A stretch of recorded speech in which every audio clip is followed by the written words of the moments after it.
Travelers on the Omnibus occasionally touches on mature subject matter with mature language. As such, audience discretion is advised.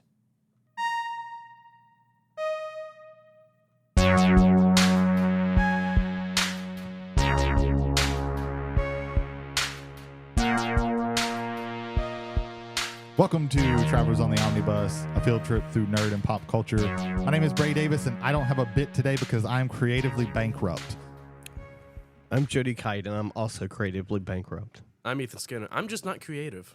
I'm James McCarthy. I was hoping to keep the bankrupt so I could be morally bankrupt, and then but you just like Yeah, well, you went the creative thing. they already got the bankruptcy. I just went with. I lied. I did have a bit. Oh shit! He fooled us. I had a creative character way back in the day called No Gimmick Mickey Sinclair. His gimmick was that he didn't have a gimmick. Before we started the show, Jay asks Brady, "Do you have a bit?" And Brady goes, "No." But Brady did have a bit. He had a bit that he didn't have a bit. That's the bit. Yeah. Mm-hmm. The man that typically has a bit. It's like fooled us. it's like the Seinfeld of bits. It's Inception. It's Bitception. Not to be confused with bitchception. Oh. Which is wait, hold on, wait a minute. Do it again. Ethan, what have you been doing? I've had a very Magic the Gathering filled week. Let me tune out real quick. Okay, yeah, you do that. I got Moto to work eventually. So Magic the Gathering Online. yes, Magic the Gathering Online. When I installed it and when I tried to open it through the icon at the taskbar, The client, yeah. it would always pop up with the unable to connect to network. So what I did was I had to go into like File Explorer and actually open through my downloads, Right. so that I can get the updated clients for it. So I got that fixed. I did a couple of vintage cube drafts, which I had a lot of fun with. I didn't win any of them, Yeah. but I still had a lot of fun. You know, before I started doing a lot of vintage cube drafts, if you watch videos of people drafting, because they rotate cards out, they put new bad cards in every season that they do vintage cube. So there's some things that change and some things that stay the same. Most of the things that stay the same are like fast bond upheaval, like your restricted list in like Legacy or. Your well, they rotate. Typically, they rotate out like a whole package of cards. It's usually like somewhere between 10 to 15 cards that they rotate out. But there's some cards that are always in the cube for the most part. The Power 9 are typically always in the cube. Not all of them. Depends or whatever. Time Twister's normally in there. Black Lotus is normally in there. But again, boxes. fast. Fast bond upheaval combo, right? Yeah. Yeah. Ridiculous. You need fast bond, upheaval, Zerd Orb, and Crucible worlds, and you gain infinite mana and infinite life. Yeah. My issue is just like trying to not time out when I'm taking my turns. I'm not like familiar with like the chess clock. Not the chess clock, but like auto yielding through the first turn. Trying to if I have something not auto yielding. You definitely have to auto yield during certain things. Like I did the draft a couple of times. My favorite deck I drafted was like a white, blue, black control deck that also played Dream Halls with Atraxa and Cruel Ultimatum. Nice. And so that was really fun. And then besides that, there was the new Modern Horizons 3 set that came out. I'm very aware. And I decided to. It's a modern set centered set. There's got to be a lot of like powerful like sought out cards. Yes. So I got a collector booster, and I made money on you that. You got super lucky. Because before you go into it, tell the audience how much that costed you. So for me, it was a little over $400 for the collector box.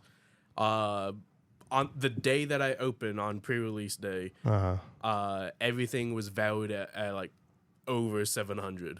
Yeah. But as like time goes, its prices fluctuate and then they settle. Some of them will go down and then some of them will go back up again. But for the most part, collector boosters are $400 to $450. Yeah.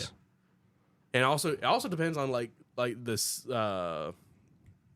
like the set that is like based around like Sure. typically a modern centered set is going to be more expensive than a standard sets. Well, the fetch lands are pretty good. Yeah, the fetch lands, the new Eldrazi Titans that are the commander decks that come out with it. Everything is just very Speaking of Modern Horizons 3 and Eldrazi's, do you know how much the Eldrazi deck, the regular version of the Eldrazi deck is? like over 400. No, the regular Oh, one. the regular one. The regular one's $150. Oh, damn. Yeah, So the same on price the market. So the same price as the collectors of the other The collector deck is $400. Jesus. The set doesn't come out until Friday. Damn. Yeah. It's ridiculous. Yeah. But I've been having a lot of fun with Magic recently. So, Well, if you can afford it, it's a fun game. yeah. That's me. They need to bring back the MSRP. Anyway, We can re-engage Brady. Oh, okay. All right. Okay, we're back. how does it feel to play a hobby that has a manufacturer suggested retail price? How does that feel? I'll let you know when I do it. Yeah. Yeah, like it's funny. Just a quick addendum, just to let you. This is like the third 6 month period I think that Games Workshop has raised their prices. Oh. So like the manufactured suggested retail just been climbing for our major of it. Now I will say I have found good deals recently with Crisis Protocol. I got the Rogue Gambit box that I've seen for like 30. I got it for like just under 20. I just tonight purchased the I'm losing my mind. No, I went with Scarlet Witch and Quicksilver. Scarlet Witch and Quicksilver, because similar thing. Because me and Jason were talking about that during the D&D game, and he was mentioning that there's not a lot of Mystic there's not a lot of Mystic defense, and so that's pretty cool. Psylocke having Mystic attacks is pretty good, but Scarlet Witch also has those. Now she's not in X-Men, but she is in Avengers, which if you have the old base set or the Earth's Mightiest Hero core set, you have a lot of Avengers characters. So I'm able to add to that, and then I also have Quicksilver, who is in X-Men, which is really good at rushing on objectives and getting where you need to get him on the field, because he is the fastest man alive, at least in the Marvel side of the universe. And if you're building a team, like whatever squad, when you're actually playing in the game, as long as half of them are the same affiliation, you're considered to be affiliated, and you get the leadership. Everything gets the leadership ability. So. Nice. And it was a toss-up between that box and the Emma Frost Psylocke box, and what sold it is that one, that the Scarlet Witch Quicksilver was also on sale, and for a sale price that was distinguishably. Right. Eventually, I want to get all of those models, but I kind of also want to finish the models that I've got, and like just kind of slowly add on where I'd like. There's to a couple of things, like I still want to get the Cable and Domino. Yeah, I've got box. that box. Like I can't wait to, because I just like you the can way run them Cable, as X-Force, because then if you have Cable, he's good in X-Men, but you can also run him and Domino in X-Force, and then I have several X-Force. Deadpool's in X-Force too. Yes. And yeah, I like that. I like the comedy of that model. Him riding a rocket. I think it's very thing. You know very what lively on that. saddened me though? I overheard that someone was saying that Gambit sucks. Gambit is like one of the worst X-Men choices. He's not good. I'm not surprised, but I'm still disappointed. I am surprised because he's Gambit. Rogue is actually surprisingly, because you can use her in Brotherhood. She's actually good in Brotherhood. So me and Jay we were talking about this the other night. Like you think of X-Men, you also think of like the Sentinels, the mutant killers. So this all predicates because we're always trying to get friends into the hobby, because you want to play games with your friends. Sure. That's the way it is. So I asked Ethan, we were at work, and he was like, "Hey man, we had a little minute of time. What would you like to play if you got into Crisis?" And like you mentioned the Sentinels, I'm like, abort! Like, don't do this! Abort mission right now! Stop your train of thoughts. You've got Sentinels and Cassandra Nova, and all of it's bad. You automatically think, when you hear Sentinels in a game like that, you think these guys must be badass. Yeah. They're not though. No. Yeah, because they're like. See, They have a worse win rate than just being unaffiliated. That's Jesus. terrible. I watched the 94 series when it came out. They were opening them up like cans every other minute. Like not if it was Nimrod, if it was the Scarlet Sentinel is in there, which I think he's due up at some point. People are talking about he's supposed to be coming, but they haven't revealed anything about. I don't think they've teased. No. They might have teased him at Adepticon this year. Okay. They teased a whole bunch of stuff at Adepticon. Yeah. Like I'm all for that. I'm all for Yeah. like adding more to that. Like Well, even with these aren't, because I think the Sentinels that are in 94, those are like Sentinels Mark II. Yeah, these are Mark Sentinels Mark 4s. IVs, so they're supposed to be better than the Right. regular everyday But they're Sentinels that you not. see. But they're just bad. Meanwhile, there's terrain packs of their just like random arms and legs just ripped Yeah. apart. Like Colossus is holding up one of their ripped off legs. Of course, Kitty Pryde is like phasing through one. through one. well, Kitty Yeah. Pryde's busted. Is she busted in the game? She's pretty good. She's Yeah, pretty good. the problem is they paired her with Iceman, who is not as good. yeah, That seems terrible. Yeah. I still would you I do want to that? use him with the Professor X leadership, because I think They that would need be to do good. like retro hero groups like Spider-Man and his Amazing Friends. You can't do that, but you can be the Crimson Guard. Oh, Yeah. nice. Do you know who the Crimson Guard is? No. They're the Russian Avengers. Yeah. Oh, Yeah. There's a dude who's the Russian Iron Man. His name is Crimson Dynamo. Yeah. Ursa Major, that's just a bear. It's just a bear. I know Ursa Major. It's just a I've heard bear. of that character before. There you go. Nice. Yeah. But this started out with like our hobbies don't have let's say don't either they flat out do not have an MSRP or you will get a notification somewhere in like months time where hey the regular prices are going up again. Well, and to get back to use an example that's actually a card game, Lorcana, the fourth set of it just came out, and I haven't bought anything of that set. I'm kind of done with it and they've already. It came out I think a couple of weeks ago. This is a Return of Ursula. Yeah, Something like that. Ursula's Return or something like that. They've already started like spoiling the next set. Sure. And it's like I can't do 4 sets a year. Can't keep up. I Yeah, can't keep up that's with too that. much. There's too I can't spend a whole lot of money on that and Right. then also get these other things that I want. And really like the return on investment's like really bad. Like if you get a box, if you want your money back, there's like one of the legendaries and an enchanted. Like that's what you have to do to get Right. to get your money back. And I can't do that. It's I don't care. Like I think 3 sets a year should be max. 3 sets a year. Did Yeah. you see that I they're- hate the chase. I hate Yeah. the chase Yeah. in collectible I'm card tired games. of it. Like I'm Yeah. already. Did you see that they're closing the Pixelborn client? Yeah, Pixelborn's getting shut down, which I would argue. I've had some friends argue that it's their right because it's their intellectual property. Don't get me on my soapbox about that because if you look at the history of how Disney does intellectual property, it's a whole bunch of bullshit. But yeah, that sucks because that is a way that a lot of people were actually Getting interacting into with the game. Lorcana. And Well, and it was specifically necessary in the early days because That of first set, I scalping think it and was- because of yeah. underproduction. Availability, yeah. availability and scalping, like Yeah. it was okay. I can pay $400 for a booster box, Right. secondhand, Yeah. Or I can go download on a here, client and or play I can go on here and play Right. Pixelborn. and have access to all of the cards. I will say this right now. This completely, for me at least, outside looking in, mimics what I was going through with Star Wars Destiny. It just does. It's like that first set was not findable. Cards were like 4 times as much as their value would eventually be once there was regular supply. Yeah, It's done primarily because of new game with hot IP. Star Wars is always a hot IP, Right. even when people hate it.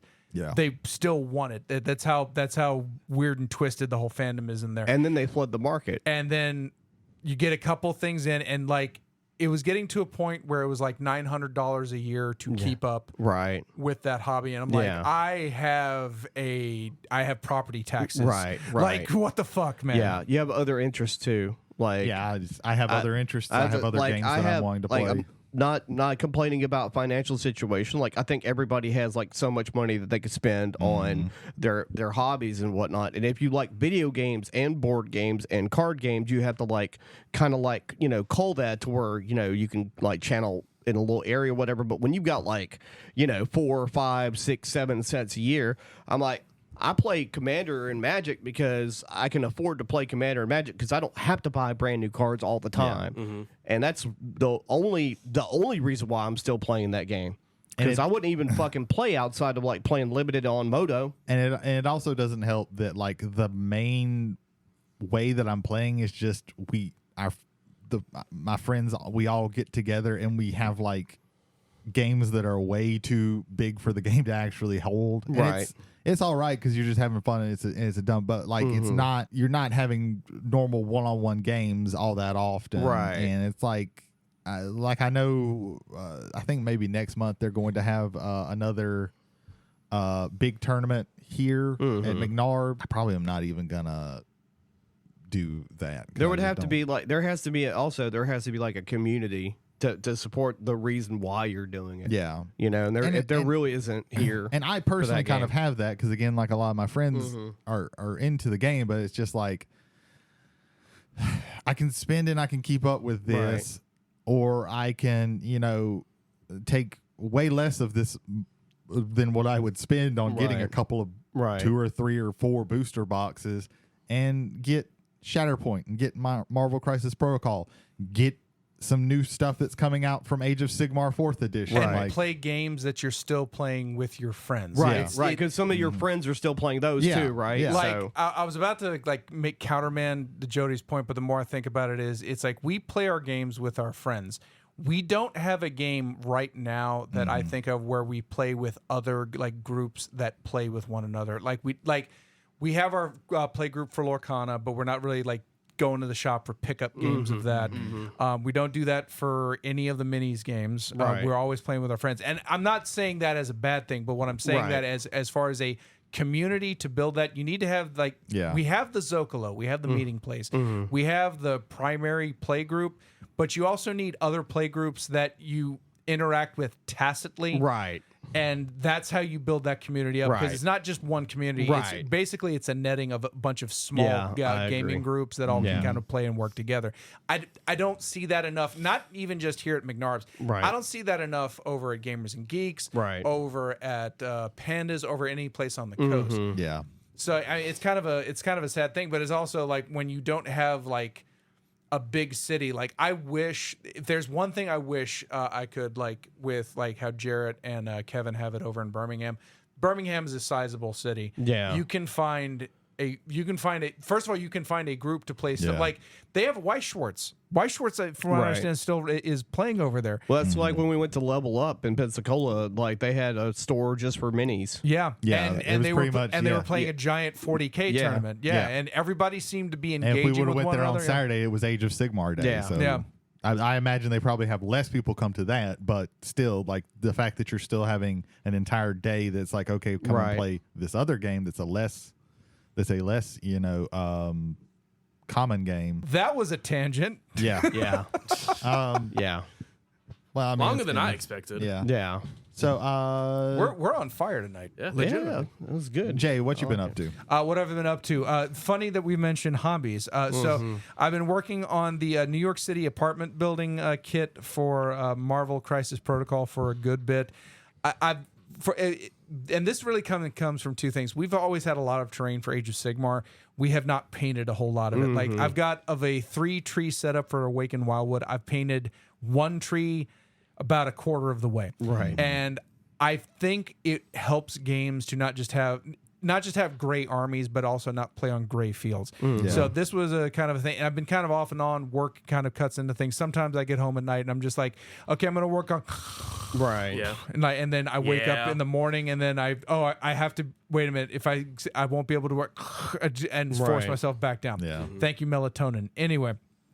That all being said, the primary portion of this building is completely done. If you've ever seen it, I did it in the redstone brick with the gray trim like they have it on there. I went with Josie's Cafe rather than the Nelson Murdoch law firm fronting on that. And I went with a lot of green with trims and doors because with red being the primary, I wanted the complementary color for that, for those things to pop like that. For the Josie sign, which is a neon sign, I took some titanium white from Pro Acryl and I added that as a kind of a glow effect on the sign. And then I went over that with blue fluorescent ink. If I could have changed something, I would have gone with blue fluorescent paint. That way it would have stuck a lot better, but it does the job. And when you put it under black light, the whole thing glows. On the left side is almost completely red brick, so I wanted to do something. So I made a stencil with cardboard of the Avengers symbol, and it didn't work out, but it didn't work out in a way where it worked out. Yeah, it looks nice. Yeah, in that it's not the clean symbol. It's more of like a dirty graffiti look to it because of the way It looks like it was spray painted on, Yeah. which is good. Yeah, and which it was because I used my And airbrush. not just like stenciled. I used the airbrush for that, and what I did there was I actually watered it down a little too much, so it kind of pooled up in some places. But Right. again, it looks like dirty graffiti, so it looks Yeah. like somebody who wanted to show their love for the Avengers but didn't know how to do graffiti properly yet. Right. It also looks like it has like the paint lines like dripping down. Dripping down, yeah. Like so, Yeah. they used a little too much paint there. And then on the back side, because it was the cafe side, it has like the roll up door to where like they can move all the food in to get into the refrigerator area. And I wanted something to break up the kind of monotony of everything because really the front and the back outside of that look almost exactly the same. So I took some yellow paint and just kind of smashed it in on the roll up door, and I started writing no mutants. To bring up the whole thing about X-Men, and then I stopped at and then I have this like brown patch and black patch that I'd stippled on there, and it basically looked like someone was trying to spray paint this, and somebody who may have been a mutant did not appreciate that, and he energy blasted them. So let's go there. Of all the things that honestly, just the small things that I like about this, I love the AC units. Probably because we live in the South and AC is Right. like next to Jesus, AC the is most king. important thing for That's everybody very- down here, I yeah. guess. At least the way they treat it in Sunday school. But there you go. Also, I did some random sunlight lighting effects on the windows. I see that. The skylight, I wish I could redo because I went a little too far with it, and it's a little too gradient. Like you can see where the paint goes from one color to the next. I didn't get a good enough blend on that. I think the front and the back windows, I think I did a much more tremendous job on that because I really like the way those ended up looking out. And then on the backside windows, which would have been away from the sun, I have just this very faintness of it. I'm the only one who can look at it right now, but it's something I definitely want to try more because the next project is Doctor Strange Sanctum Sanctorum, which has a bunch of windows, a bunch of weird looking windows. I want to go instead with like light from the outside. I want to do like a night scene, quote unquote, and by that I mean having the lights come from Like inside, illuminated from inside. from the inside. Yeah. So I was going to actually ask you if those windows came like pre-painted because No. of how well they look. no, Yeah. this is all this is all on sprues that cut, glue them together, and then paint. Go paint them. Yeah, like looks- I'll be honest, that like looks from the really distance, this looks like An actual building. it looks like you were like this was like you just bought a thing that was like pre-painted and everything. Like it looks, and I'm not saying I mean that as a compliment Yeah, because no, you no, cannot right. tell Yeah. Because even the meters. distance, because I'm the distance of what I would probably be seeing it on the if we're playing. It looks like it looks like a pre-made building that was just that came from the superglued it. factory. Yeah, you just super glued it together and didn't paint it. It One looks of like the meters on the side of the building has what looks like a dial on this, like, and it's like a pinpoint. Like it looks like it has a dial on it. Yeah. yeah, it looks Like- great. looks really nice. I good. like how on the AC units like the coils look almost like rusted. Yeah. So- So yeah, Yeah. in fact, like so that there is, if you're doing metallics, you should always thin down your acrylics. Period. With one exception, if you're going to dry brush them on a black undercoat, and what will do is because of that darkness where it doesn't hit, it'll kind of give you the effect of like weathering and rust. You can go further with that. Like one of the things I could have done and I considered, and I was like, no, now I'm going way too far detail with this. But what I could have done is take brown paint and then like kind of dry brush it everywhere, and then with a brown metallic like a copper or a bronze, you then on that brown you brush that there, so it gives this kind. And you want to go with a darker brown, so like closer more to less copper, more bronze. You want to have, and so it has that look like okay, it's still metallic, but it's brown and grimy, and so it looks like it's that. But right there, like I kind of wanted more kind of weathering, like what old steel looks like when it was going on the especially on the fire escape. So honestly, I'm really glad with how this turned out. But the exception of the skylight, and one day I'd like to maybe go back and fix that, but I'm good with this being done there. The main body is finished. There's one more piece that I am going to do, and I may finish that up tonight.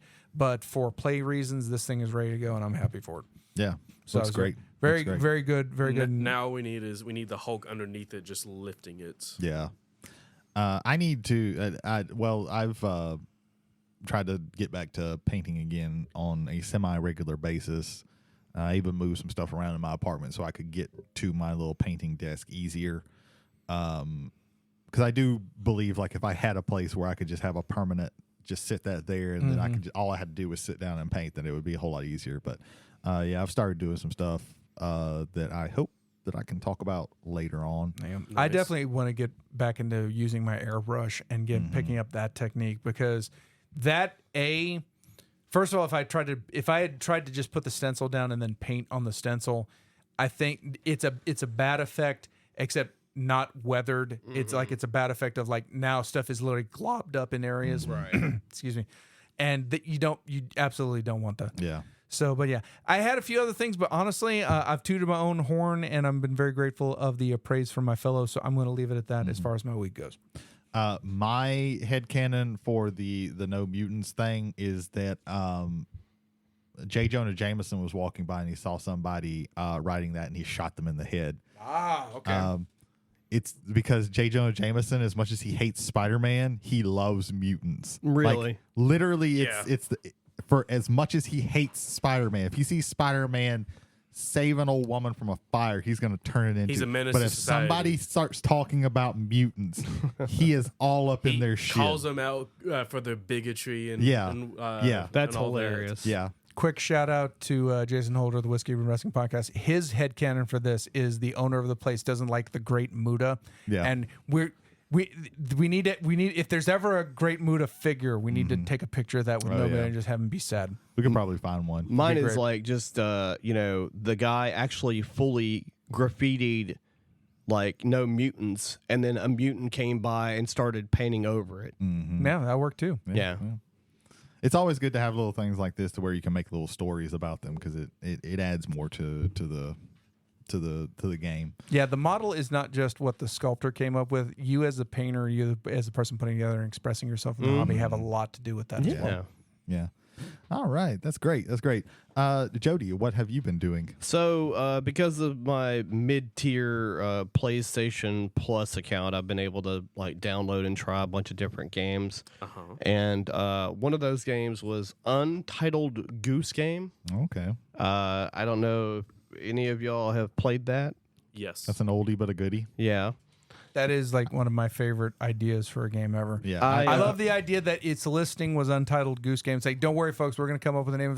You already have the name. Yeah. Untitled Goose Right. Game. Yeah, I remember it came out quite a while ago, like 8 years ago or something like that. I like the game mechanics in it are really nice. It's very fluid. I love the level design too. It's also very fluid, and the 2019. yeah, it feels longer than that. Yeah. But well, that's because 2020 was 8 years. yeah, that's true. And so I've enjoyed it. I haven't really had any snags until recently. I came up to like level, if you could call it a level 3, which is when you get to the area that is the pub area with the dartboard horseshoe action off to the side as well. And I've been having issues trying to get to the dartboard because the guy keeps taking the stool away from me, so I can get on top of the stool so I can get to the dartboard so I can break the dartboard. I still don't know how to break the dartboard. I'm still working on it. And when I try and grab the dartboard, I keep grabbing the goddamn darts. You sound like a crazy man reading his manifesto right Yeah. before he Good. snaps. Good. It sounds like what a goose would write in a journal. Like, I'm going to defeat this the pub man. A goose would write honk 100 times. I had such a time in the second level where like the guy's like in his slippers drinking his coffee or tea or whatever, and like the lady's on the other side in her garden trying to garden and all of that. He pissed me off so much that it took all of his things before I finished the puzzle. Like I found early on that like they kept coming back and taking their shit, so I would just have to go through the little cubby hole in the fence and drop it on the other side so they couldn't fucking touch it while I went and tried to grab something else so I could drop it in the goddamn water so I could give everything a bath. I feel like Jody would be an You're now at Goose. Madman Phase 2, where the plan is enacted. I've never had an indie game where I wanted to throw the fucking controller.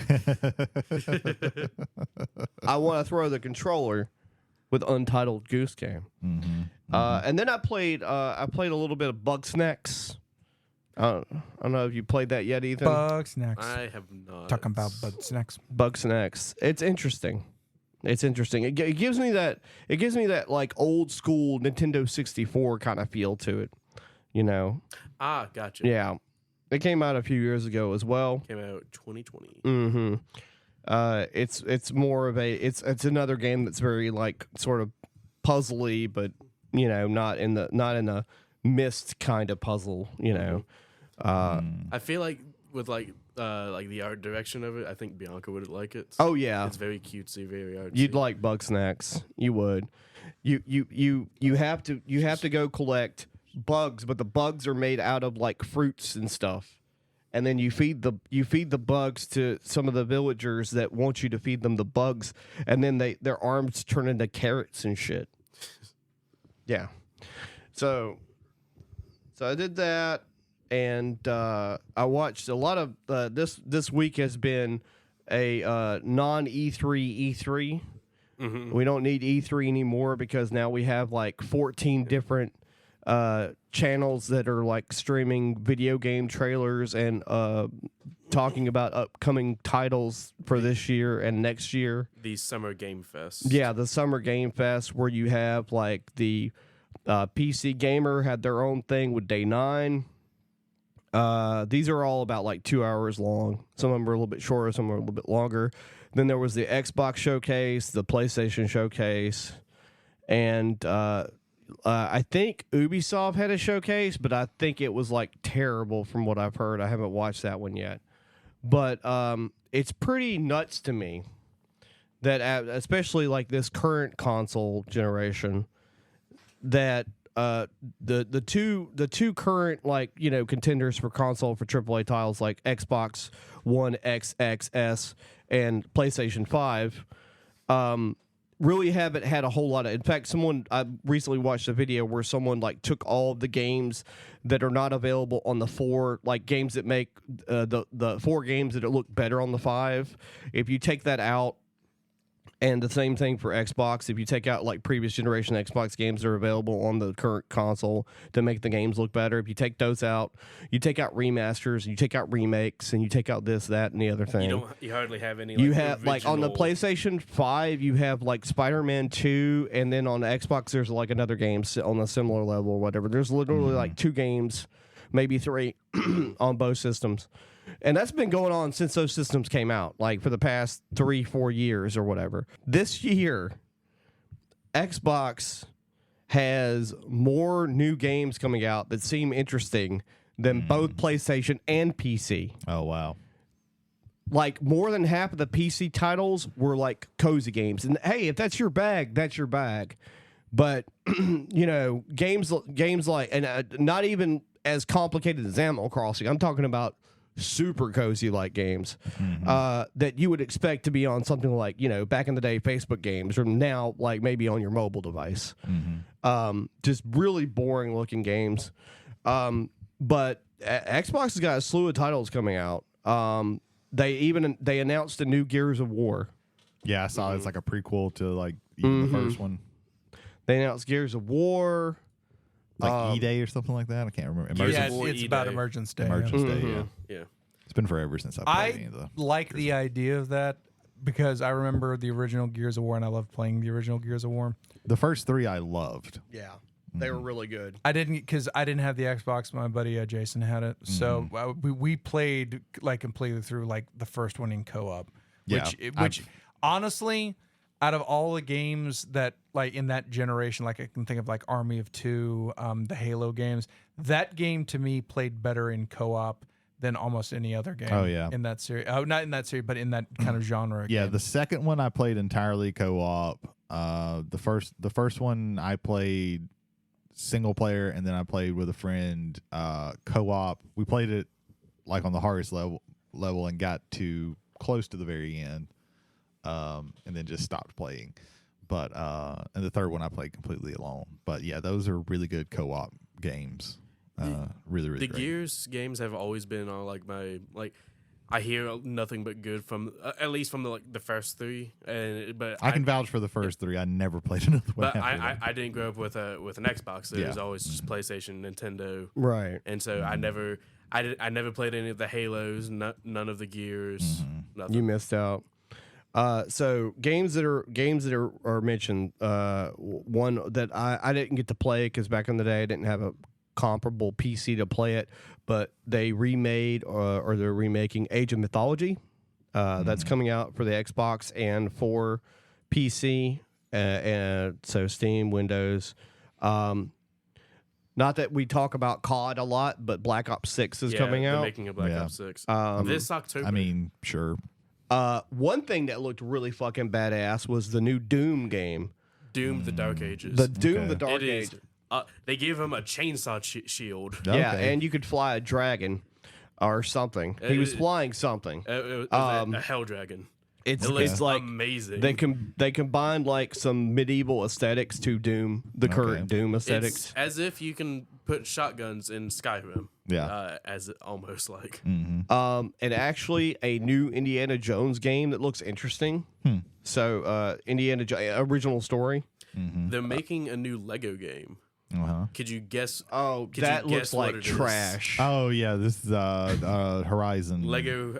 Oh, not that one. I'm sorry. I thought you were talking about the Pharrell Williams game. Oh no! Oh. Lego Horizon Adventures. Yeah, Yeah. that one actually looks interesting. What are you talking about? I like how people are showing a picture of Lego Alloy's face, and they're like making fun of all the gamer guys who bitched and moaned about how she had the slightest bit of hair on her face from the last game, and her jawline wasn't perfect like they wanted it to Well, be. and I'm not going to agree or disagree with any of those guys because I think that kind of argument's like whatever, right? It's Yeah. all aesthetics. But two things about that. One, all the character models in that game are based off of the voice actors, with the exception of Aloy. She's based off of a Swedish model, so I understand, But the timeline in that game is where they flash forward is not far, so. That's a little bit of a different look from your character, how your character looked before to to whatever. I don't care personally, but all the other characters look exactly the same. Let's see. My one issue with the people that wanted to fix her is that they gave her like model makeup. I don't know about you, but post-apocalypse, the only makeup I'm be wearing would be like Furiosa makeup. Yeah. Like, Yeah, and nobody's that's- wearing actual makeup. She didn't wear makeup originally, and No, but what I'm saying Right. is when they're going to fix it, this is what I would right, have of done. course. Oh, no. And she's No. got like fucking pancake makeup yeah, on no, and layering and like no, what? No, no. A new Perfect Dark game was I heard revealed. that people complained about the model of that one too. They can fuck off. Well, real quick, all it is people are mad because I can't quite jerk off to I can't this fap to it. Yeah, I can't fap to this model as much as I would like to. And that's pretty much what the entire argument Right. of that is. If you feel that way, I'm sorry. What a sad existence Get you fucked. must lead. They gave her. You have a phone. And the phone has internet. That And is the internet true. has porn. Yeah. You can just watch whatever you want. Yeah, you can spank watch the old Aloy whatever. if you want don't have to pay $70 to spank off to something. That's true. It's free. It's all free. This There's wasn't- my soapbox. I'm sorry. That's this fine. wasn't on my checklist to talk about. But here we are. jacking off wasn't on your checklist. No, I've just been surprisingly, things no. have been coming up on my like feed and shit where no. it's too annoying. I stay off of These yeah. fucking idiots.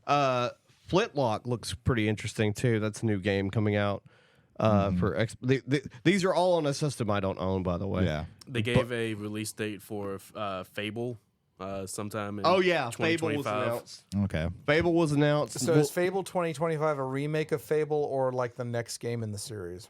And they're just naming I it wonder Fable. what Peter Molyneux has to say about it. Let's keep him away from all video games from now on. I think it's a reimagining, maybe not the original story, because in the trailer it talks about there's an old hero that's like sitting at a fireplace, and he's recanting like his old adventures, and you kind of get a feel that it might be the original character from Fable. And he talks about like all the things he would have done different, and you know who he could have saved, or he could have saved more people, or he could have done this more or whatever.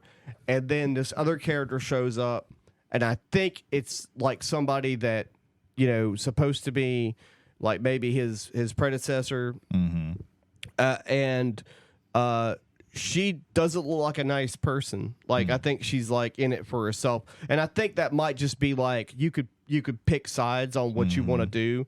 And they didn't show any gameplay really, but it was a really interesting take on like the story of the game series. And then a really cool mecha game called Mecha Break looked really interesting, where you get to create a mech and get into some battles. Oh, the remaker for Snake Eater. They showed a trailer for that. I saw that. Let's see. Was there any Stalker 2?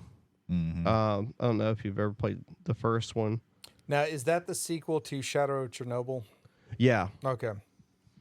There's another game added to the Batman Arkham series. I saw Arkham that Shadows. was Arkham Shadows. Yeah.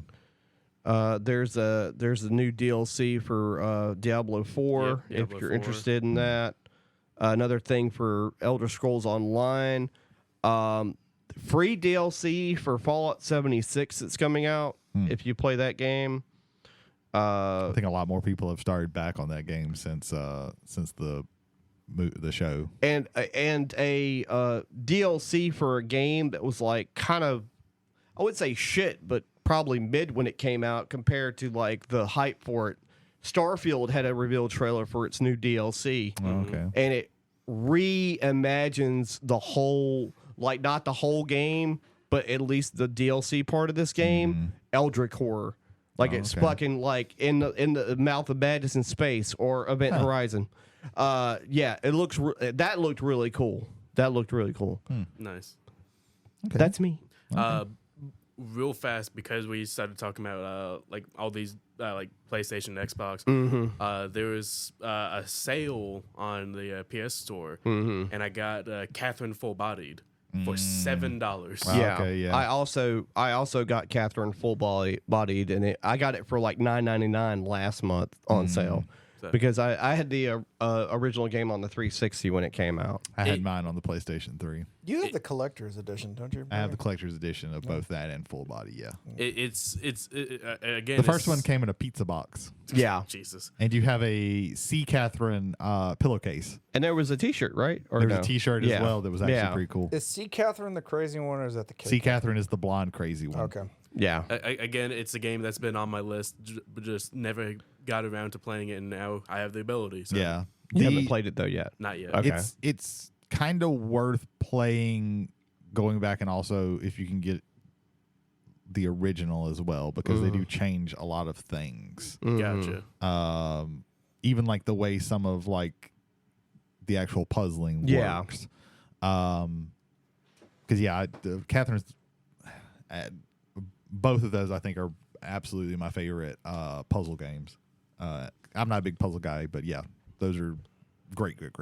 And a nice thing they do to break up the monotony too is like the bar scenes. Yeah.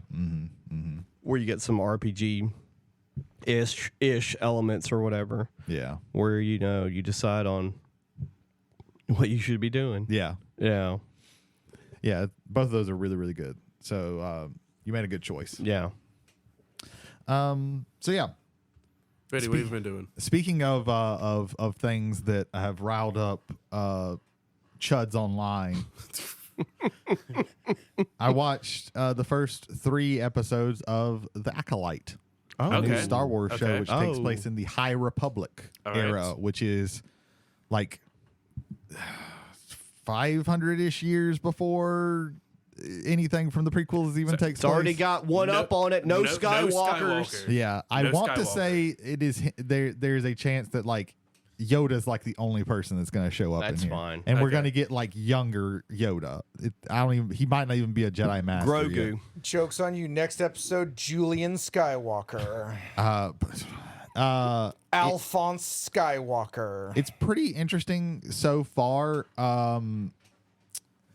it has some interesting ways of like dealing, like how it talks about the Force, and it talks about the idea of, you know, hey, the Jedi just kind of like show up places and take children, like that's their thing. They go and find a oh, he's Force sensitive.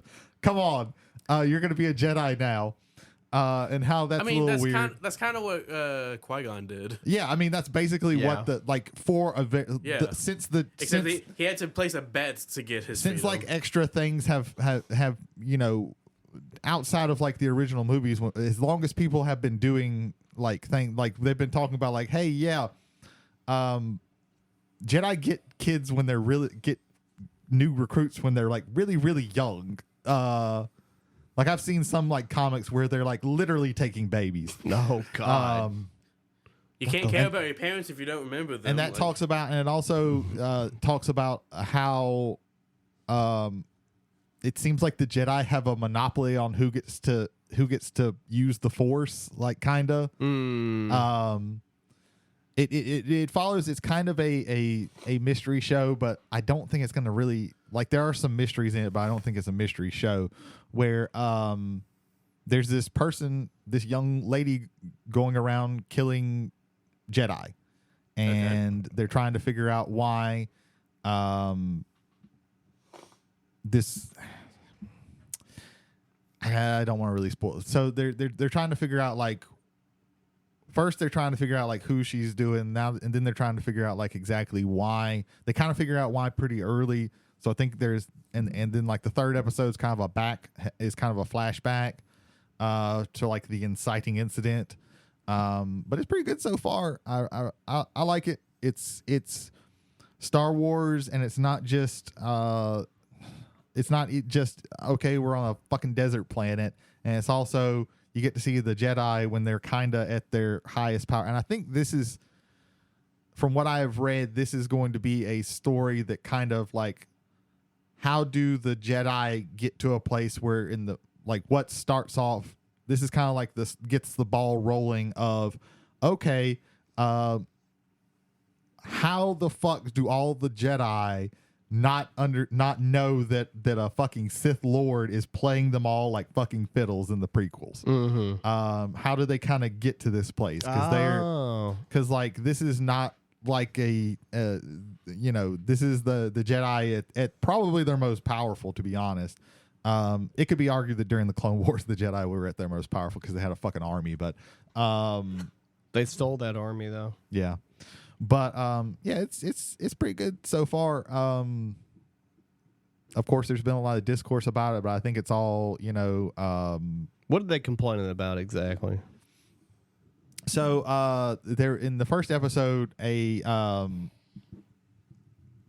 of the Jedis gets killed by having a knife thrown at her and she gets stabbed in the heart basically by a knife, and then people are bitching about that. And it's not that like, and she got distracted. Like she had like they used like an innocent person to distract them, and they fucking ended up throwing a knife and stabbing them in the heart. This is like the very first scene. I was like, oh shit. And people are complaining about, I don't know. It's a lot of like bad faith stuff because people think that this that the person is it's all the they're putting woke and everything. Political. Yeah, it's all that Trying to be bullshit about stuff. So it's all like bad faith stuff. So they're just trying to come up with reasons to bitch. I think a lot of people have bitched about this last episode. And it's just and I think all those criticisms are not warranted because the flashback talks about a series of forced using witches. They haven't said it. It's probably that they're Night Sisters, which are like from some other from like the Clone Wars TV show and Rebels.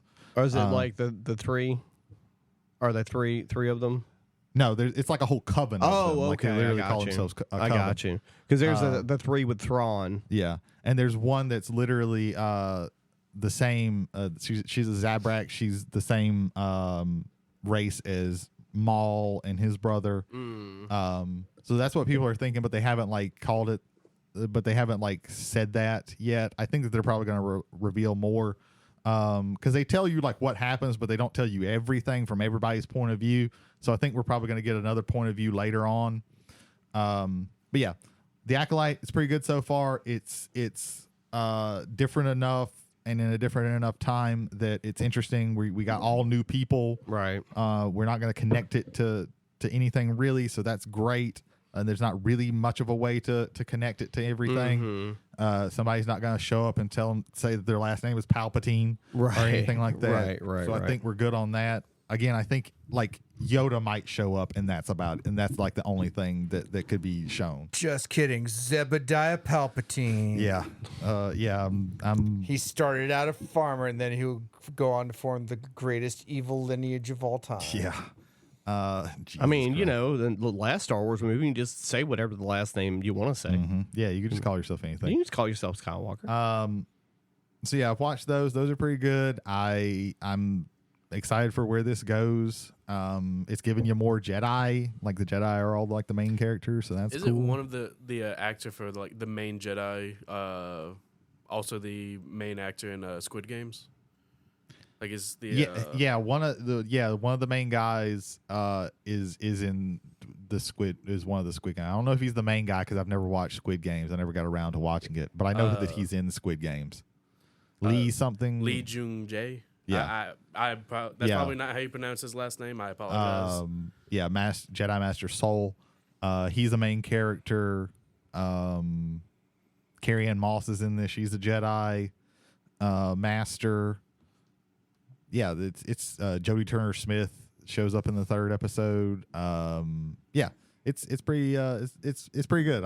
I'm enjoying it so far. And like I said, it's something different. That's what I want from Star Wars. And hopefully I hope this does well. I think it's gotten a lot of views because I want them to be like, hey, maybe we need to start doing shit in like this era. Right. Just different eras. Yeah. So I watched that. I also was wanting something that I wasn't, because I was doing a little bit of painting, and I wanted to watch something that didn't really have to pay attention too much to. So I discovered that Bullet Train is on Hulu. This is the Brad Pitt and like every fucking body else. Half of Hollywood. Yeah, half of Hollywood is in this fucking movie. He's kind of he's not really a hitman, but he's he does like smash and grab jobs, and like he does jobs, and they're not like super scrupulous. And he's in Japan, and he gets this job because somebody else called out, which apparently you can do as in these. That he has to pick up get on this bullet train and pick up this briefcase, and all hell ensues. There's everybody. So many people have like things that they're trying to do that pertain to the briefcase. Yeah, that pertain to the briefcase. Some of them, it seems like they don't pertain to the briefcase, and they might end up pertaining to the briefcase. It's all like an intertwining thing that's pretty cool. You got Aaron Taylor Johnson and Brian Tyree Henry are on there doing stuff. Bad Bunny shows up for a little while. I feel like everyone that wasn't in either Barbie or Oppenheimer, they probably were in Bullet Train. It's super over the top. Because Brad Pitt's character is like he's doing therapy, and he's trying to like be calm and therapeutic and everything when everybody's just fucking attacking him. It's very it's got some Tarantino feel to it, the way they do things, because they'll show a character and then, okay, here's his background real quick. It's really quick cuts and everything like that. My boy Hiroyuki Sanada's in it too, which he's this generation's Ken Watanabe. If we got a movie where we got a Japanese guy in it, he's gonna be in it. Like, he's doing it. Which is weird because Hiroyuki Sanada was also in The Last Samurai. The Last Samurai, yeah, he was the asshole samurai who eventually earns Tom Cruise's respect, or Tom Cruise earns his respect. I apologize. Yeah, then Tom Cruise was the last samurai. Yeah, and then Tom Cruise ended up being the last one. Great. But there are parts of that movie that I love, but overall the message of that movie is shit. Yeah.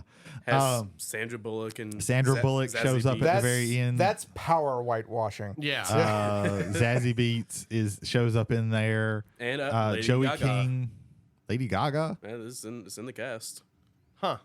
She must have been in like a thing that I wasn't like a background thing that I wasn't paying too much attention to.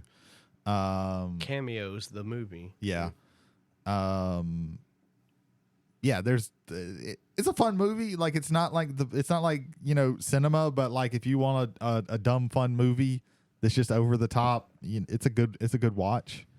You want kind of a plots within plots, and now all of this doesn't seem connected and ends up being connected and everything. It's a good movie. It's a good movie. I'm glad you finally watched it because I was on you like for a little while to watch that movie. It was on Hulu, and I was like, fuck it. If it's there on you go. Hulu, then I might watch it. Yeah, it's good. It's good. It's fun. Like for It's me, a fun movie. I like. There's a level of absurdity going on in this movie too. Like, and it's just Yeah, that it pitch, is very absurd. It's pitch perfect and it's breakneck enough that you don't think about it, Yeah. and so you're just there enjoying it. And again, this was my inclination. So Right. I don't mean to say you, but for Well, me, yeah, that's yeah. what it Yeah. was. Well, that's what why it I was. like the early John Woo movies are like so the action is so, especially in Hard Boiled, the action is so ludicrous. There's a scene where the dude has a baby. He's in a hospital. He's ducking, getting shot by like 100 dudes shooting at him while he's holding a baby and also shooting back at them while doing all these wild fucking acrobatic like moves and shit. Hard Boiled is great. Oh, I love Hard Hard-Boiled Boiled. is great. It's probably one of my favorite action movies of all time. Yeah, if you want to watch a good action movie, Hard Boiled is. And if you really want up to there. watch another good action movie by John Woo, you can watch it Better Tomorrow. But I will warn you, the same score plays 14 times.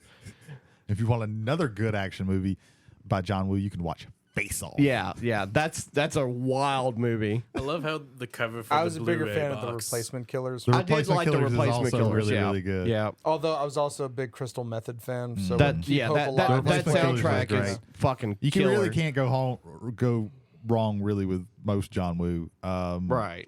But yeah. I love how the box art for the movie is him holding the baby in a shotgun. Oh, is that really Yeah. what they?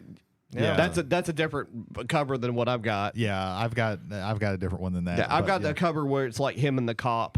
Well, him and the other cop, I should say. But yeah, so I watched Yeah. that, and then yesterday I watched. So to set this up, I have been a long proponent, probably on and off this podcast of the movie The Wolf of Snow Hollow. I think it is a great horror comedy, and a big part of that is the lead actor and director Jim Cummings. This is a guy that I have begun to, when I see that he's in a movie, I'm really interested in it. There's a movie that he's in that he didn't direct called The Last Stop in Yuma County that I really want to watch because I've heard very good things about it. I found out watching or listening to something that he has. There's one movie that he has called Thunder Road that I really want to watch, but it hasn't been. It was out of availability everywhere. I haven't looked at it recently. It might be back in availability.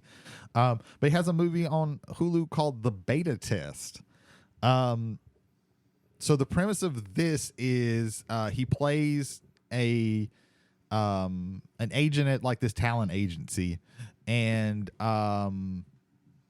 he gets a purple envelope in the mail that tells him, "Hey, if you reply to this, you can just have like a no strings attached sexual encounter with somebody that you're gonna have the greatest time. You know, it's gonna be completely anonymous. You know, nobody's gonna know about it. All you got to do is reply to this, and then we'll send you the key card to a hotel, and you just go there and have your fun." And it's just all of the fallout of this happening. Jim Cummings, it seems like to write and direct movies of a man who is, for one reason or another, spiraling. And that's what this movie is. It is just a man spiraling for an hour and a half.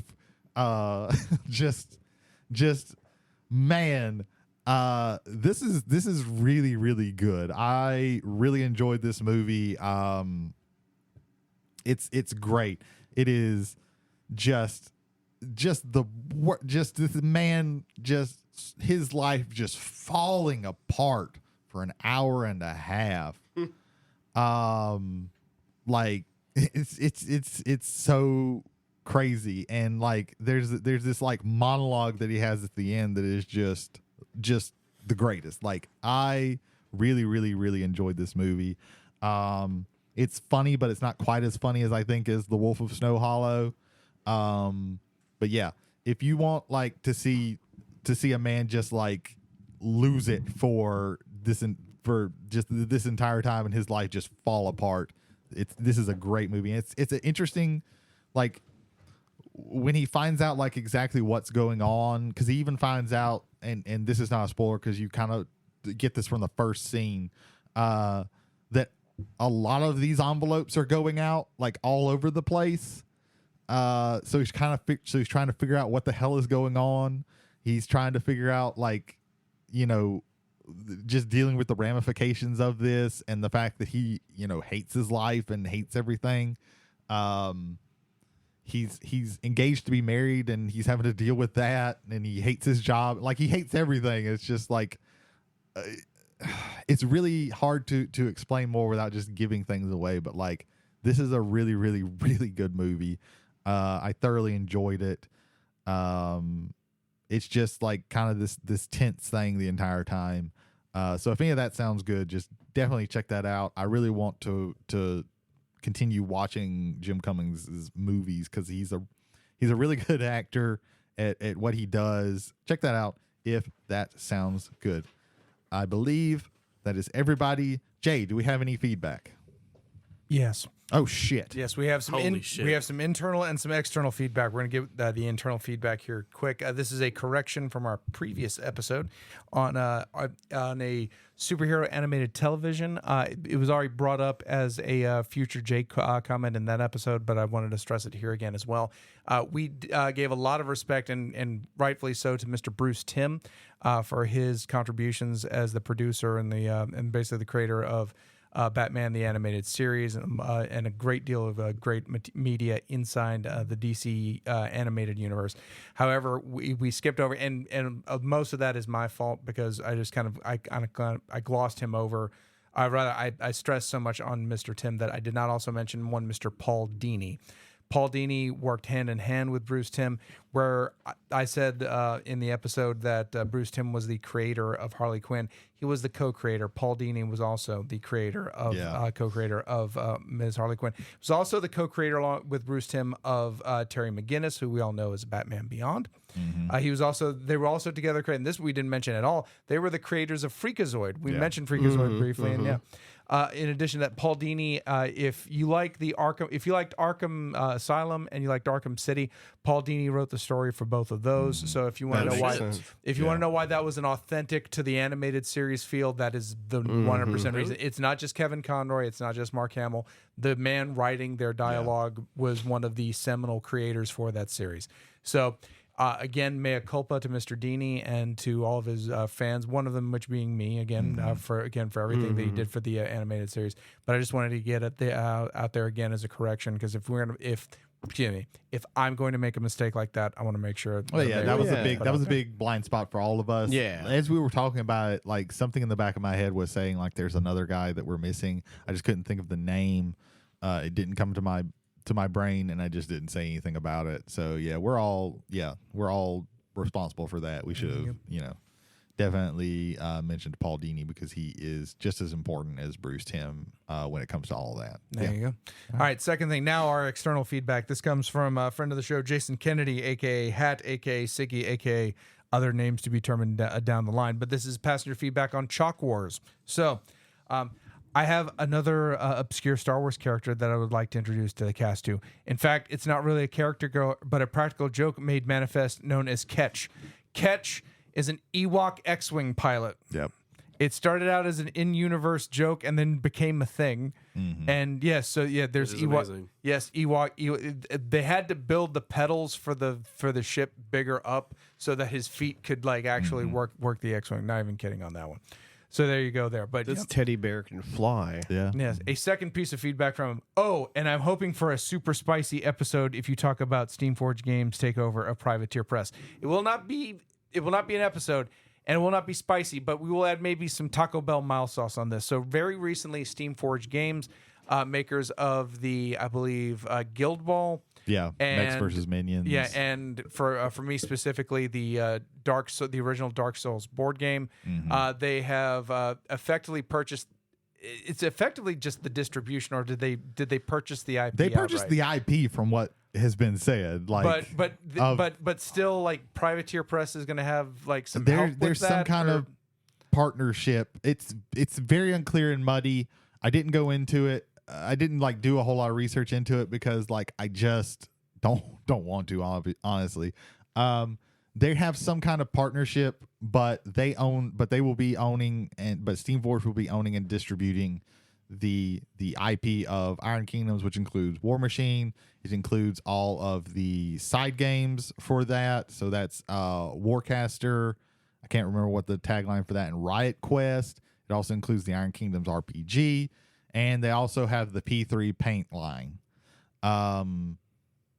So I don't know what the hell Privateer Press has left. Monster Apocalypse, I guess, and those level 7 games that have been out of the print for probably about 10 years.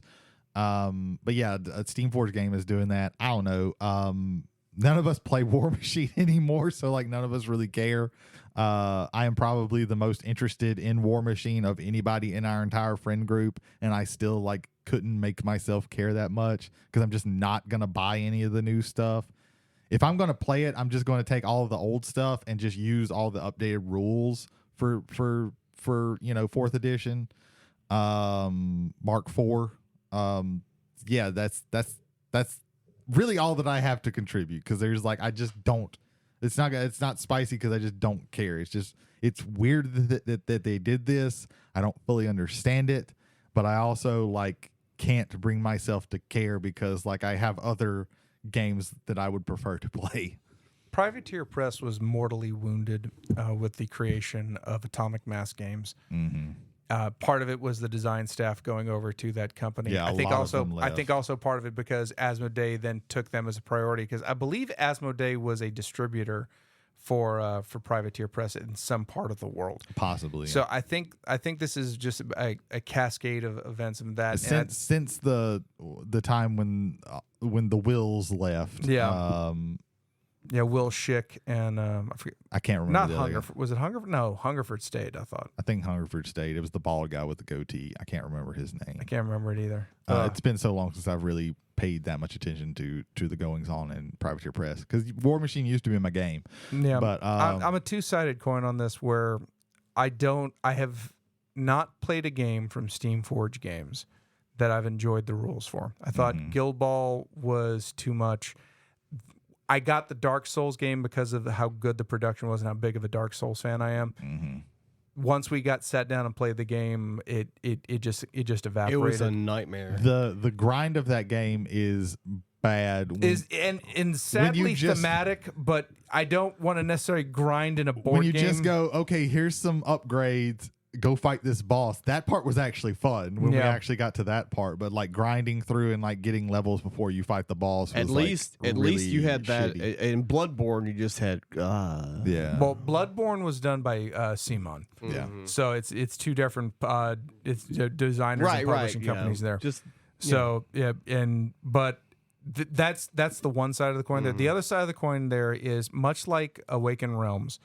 I have a very almost matching opinion of both these companies, whereas I think the rules are never match up to the production level of the games because the production level over at Steamforge is actually very, very, very good. That is the thing that got me to buy the Dark Souls board game because the quality of the actual quality of the sculpts from an artistic standpoint and from a material standpoint are fantastic, not just are.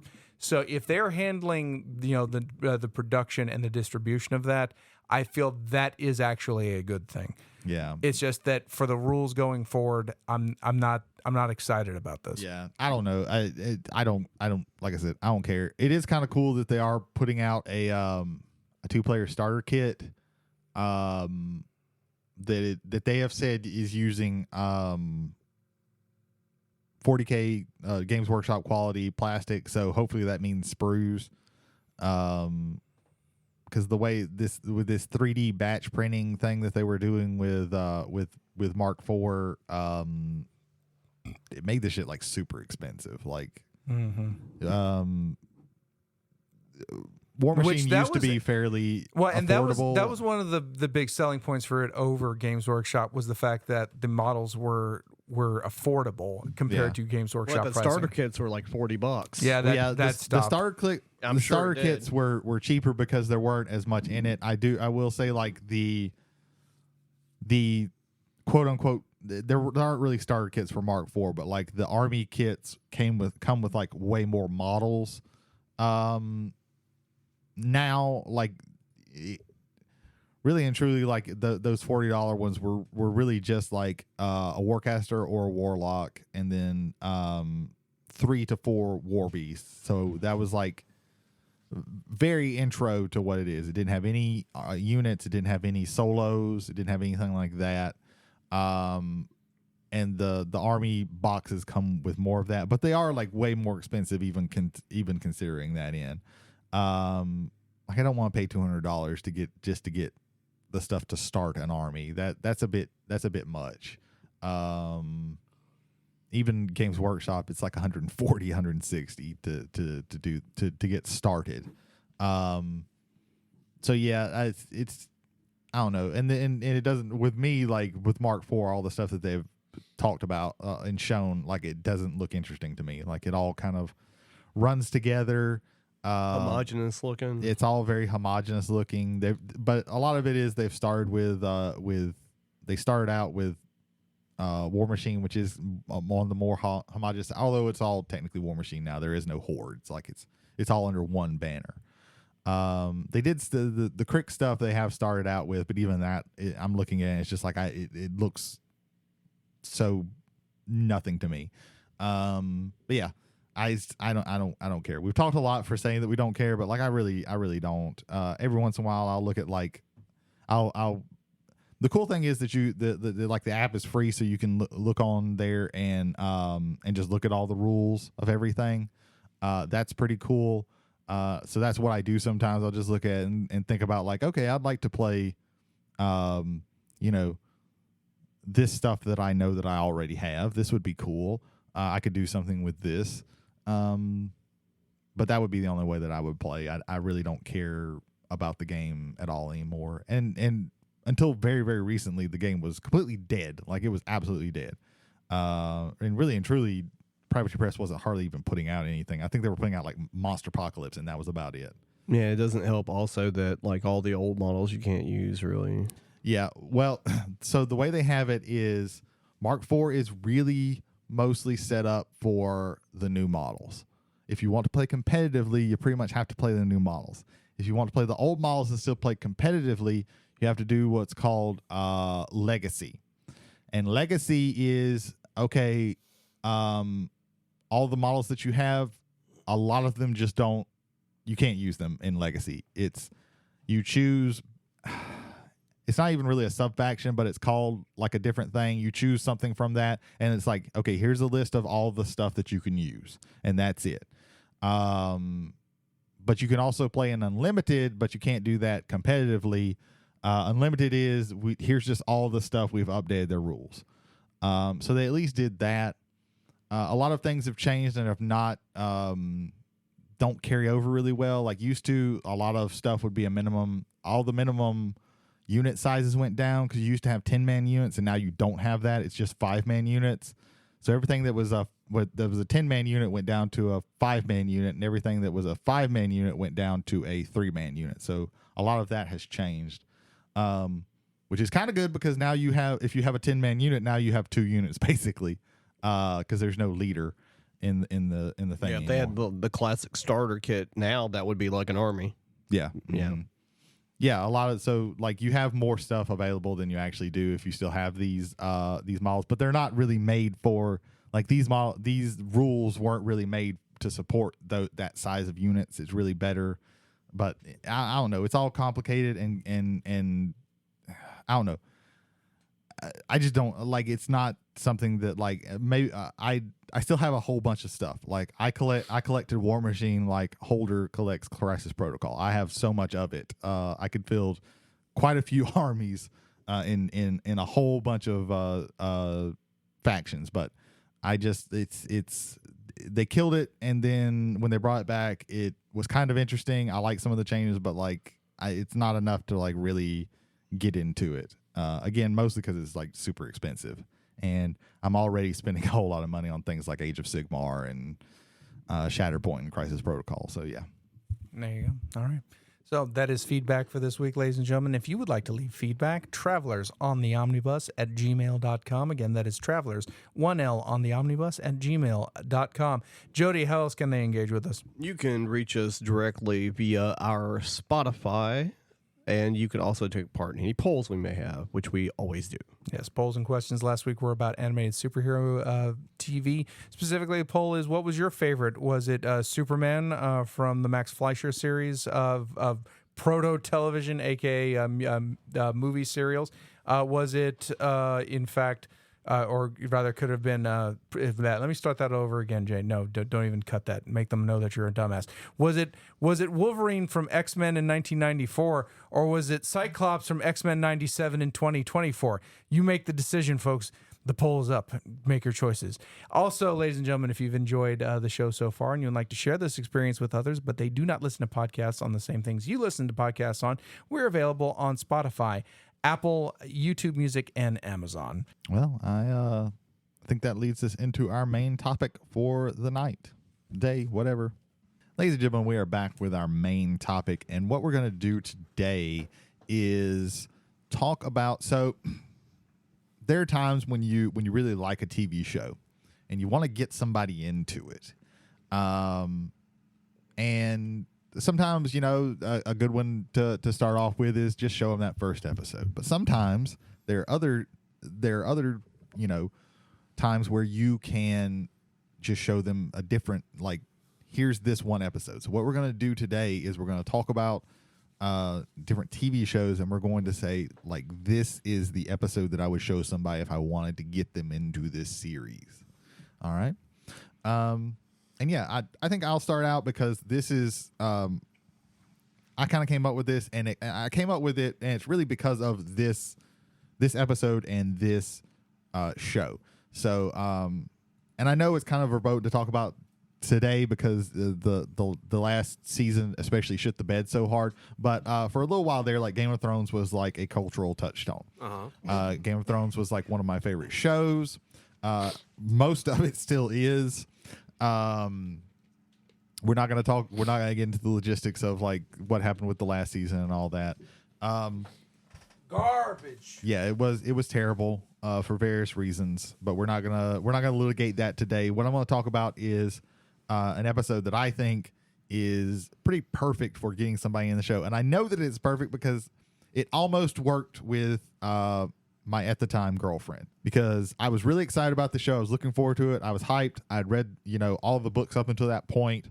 Before then, literally when I found out they were making this show, I called DirecTV and was like, "Hey, please give me HBO."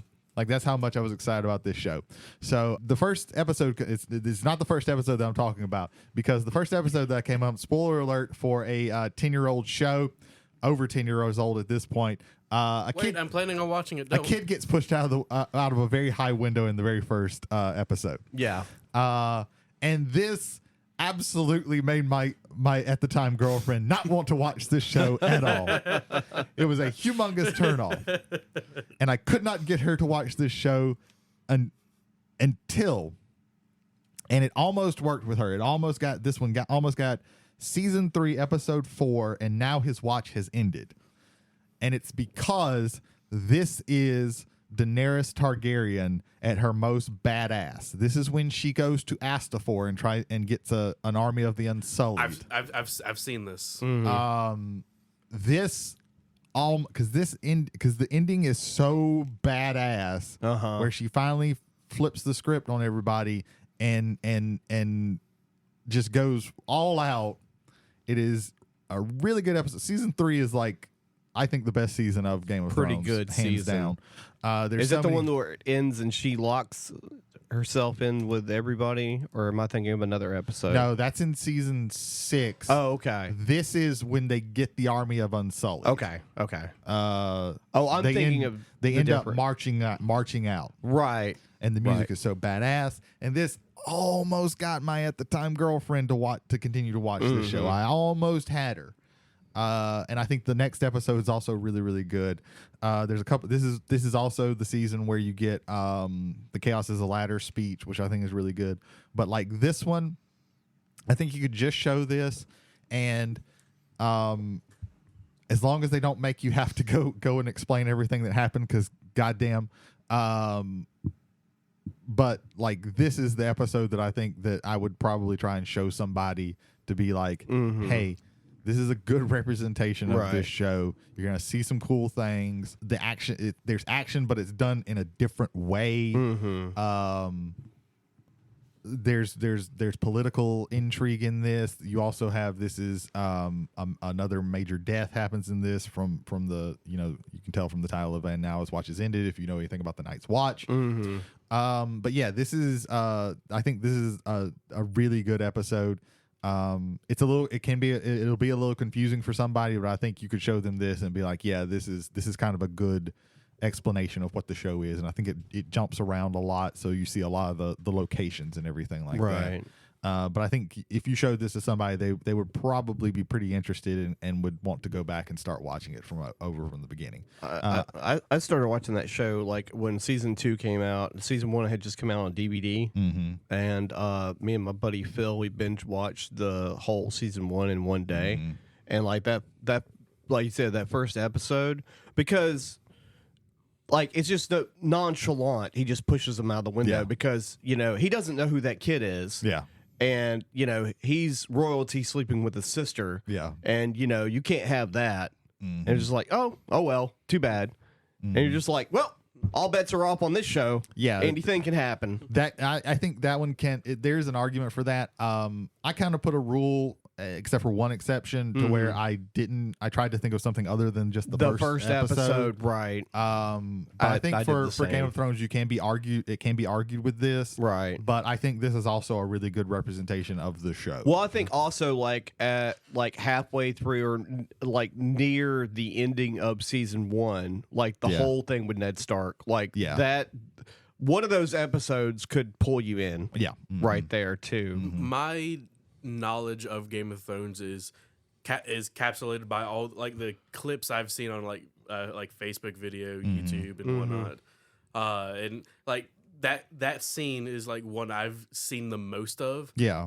The army. The That's literally Unsullied. one of the handful of memes. If you've ever seen the meme of a blonde-haired chick like turning in this blue dress, and in the back a dragonfly is behind her, and it's just fire exploding on a rampart. Yeah. That's from this episode. Like this is like it's literally there's a meme of this. So yeah. I think that is a good episode for Game of Thrones. Who wants to go next? I'll go ahead. Go ahead, Heath. Okay. So anime is a pretty popular Jesus, Thing? my mind. Yes, thing. Yes. A very, Genre, I think, is what you were. Genre. Yes, genre is what I was thinking. Jesus, I need sleep. Okay. And Are you a tooth- BuzzFeed? Like, it's I a like, BuzzFeed? because literally, are you BuzzFeed? Like, anime is a popular genre. That's a BuzzFeed It's not. line. It's also like I'm You did just gonna, sound like you were made of like you did an AI thing. Yeah. I'm just going to be It's- very pretentious and say anime is not a genre; it's an art form. Okay. Whatever you call Wow. It is. Wow. Whatever There's you call genres it. within anime, just like live action. There- When did you get a handlebar mustache? Whatever you call it, it is a Is a popular, horror anime a double genre? Did you say a horror anime? Horror. Oh, a horror anime. Okay. To let you get your so I thought about doing anime, but I thought about it after I'd done all this list, and I didn't want to go back to all the stuff that and think about the things that I would put on here. If we do another one of these, I probably will do an anime one. 2010s, one of the popular ones was Attack on Titan. Attack on Titan. Everyone talked about it. It's Right. I enjoyed it. I'm pretty sure you enjoyed it, Jody. I watched seasons 1 and 2. I haven't seen 3 and afterwards because of delays between seasons that were too long. Yeah, and one of the things that like everyone wanted to find out was like, where did the Colossus Titan come from? What happened with Where the did armor? any of the Titans come from? How did of all the Titans that everyone's observed, why are these two specifically different? Why are they changed like the entire layout of the entire show and the show's history? And then you get to episode 31, Warrior. They had just gotten back from an excursion from dealing with Titans on the outside of the wall, and it is Aaron Yeager. It is and 2 other cadets within their squad. They're talking about like, hopefully we'll be able to get past. Hopefully we'll be able to retake the wall and get rid of all these Titans. And one of them just kind of goes into like a monologue of like, oh, things like this shouldn't be the way. This isn't the way that it's supposed to go. This isn't natural. We're trying to go against what is naturally supposed to happen. And then like the Aaron starts to like have like thoughts swirl in him, and all of a sudden like one of the other characters is like, yo, we're not supposed to be doing this right now. And it comes to the point where Aaron realizes like these 2 cadets are absolutely batshit out of their mind, and you start seeing like energy like swirl all around them. Oh, yeah. And like lightning strikes, and you can see that these 2 are the Colossal and Armored Titan. These are the 2 that cause like the domino effect of the wall falling and the Titans coming in and changing everyone's lives. And so the episode goes into all 3 of them transforming into their Titan forms. The Colossal Titan like half transformed on the wall and dealing with all the scouts trying to attack them. And then on the ground you have Aaron, the Attack Titan and the Armor Titan just full on fist fighting. And it is probably one of my favorite anime fights. Well, a thing about the show is what they do is, you know, they introduce this whole thing of like this city that has like 3 different sections in it. Yeah. Huge ass city. And the deeper into the city you go, the more political and government control it becomes. And then like I think it's in season 1 that you find out that his name is synonymous with what he becomes. Aaron Yeager is a Titan. Yeah. He becomes a Titan like after he gets like almost completely eviscerated by one and turns into one. And the show does a really good job of like making you forget about that being a possibility for all the other Titans. Yeah. But you know that they're all probably human. Yeah. Right. So yeah, that's a good episode. I've seen clips of that one. Like, you know, I've already been spoiled on a lot of. Like, there's a lot, like Jody said, there's a lot of like politics that go in with like the early. They do balance the storyline very well, much like Gundam does with like the politics of Gundam in the earlier Gundam series. But if I want to convince someone to watch this based on like action scenes. This is what an episode of the show without any context, because there's a lot of context missed if you go in like season 2 and a half of an anime like that. Yeah, like there's so much like backstory and context clues that lead up to this moment. Right. But I think this is a good out of context episode to show someone. Yeah. Yeah, and that's actually like I would have a hard time to try and find an anime episode to suggest for this that's not like the first episode or the first couple, because if you don't have context for what's going on, you're just in the middle of a story with no idea. Yeah, I think something that's more I think that there are some like shonen anime that you can do that with that Right. are less serialized. I think that you could probably do that with like Dragon Ball. The Dragon Ball. There's probably an episode of shows. Naruto that you could mention. Naruto, but, Bleach. But I think that couldn't there's do it with Jujutsu Kaisen. Yeah, Like, there's no way. You have to have context for you what's can't. happening. yeah. I think that you could do that with some things. It's just not with a lot. I think like Full Metal Alchemist. I think that there are several episodes that you could probably just show. Yeah, probably. I think there's like a handful of like Gurren Lagann episodes you could show someone. Yeah, when a show is and that is some of these things that I did. When a show can be more standalone episodes where you, Cowboy Bebop you could do this with, but they're like shows I think that you could do this with anime wise. Like I said, I think next time we do this, I'll probably do some of that. Or we could just do an all animated one, Yeah, we could do that. Jody, what so I want to start with an easy one because my other two are kind of the plots are kind of heavy. A Twilight Zone. There's a lot of Twilight Zone episodes that I was thinking about because I was like, I wanted to do a Twilight Zone episode, and like, there's always the first one's really good. Like, you can't really go wrong with like probably like 20 of them being like the first one.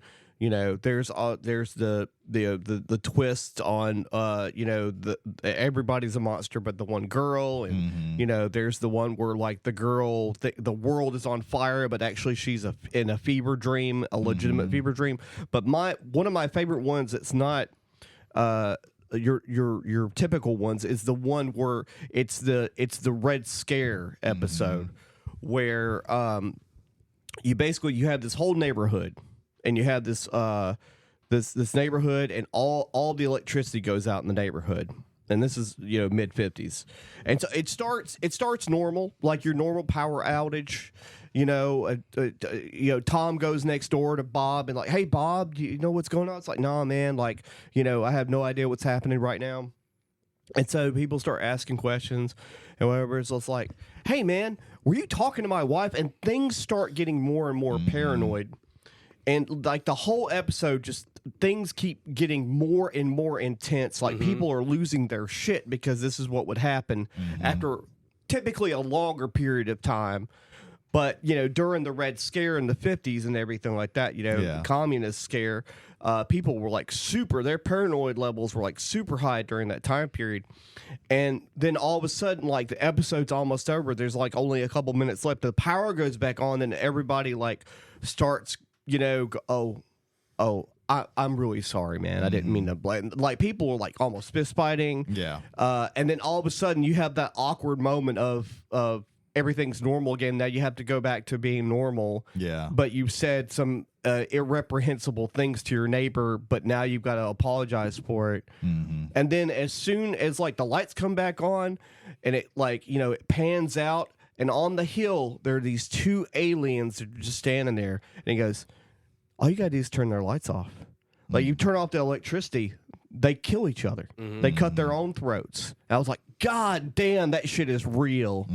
That is hard. That slaps. The monsters are due on Maple Street. Yeah. That episode is so good. This was one of my like consideration episodes. Okay. Really? Nice. For some reason, Twilight Zone did not cross my mind, but it should have. It's just been a little while since. I used to watch it a lot when I worked overnight.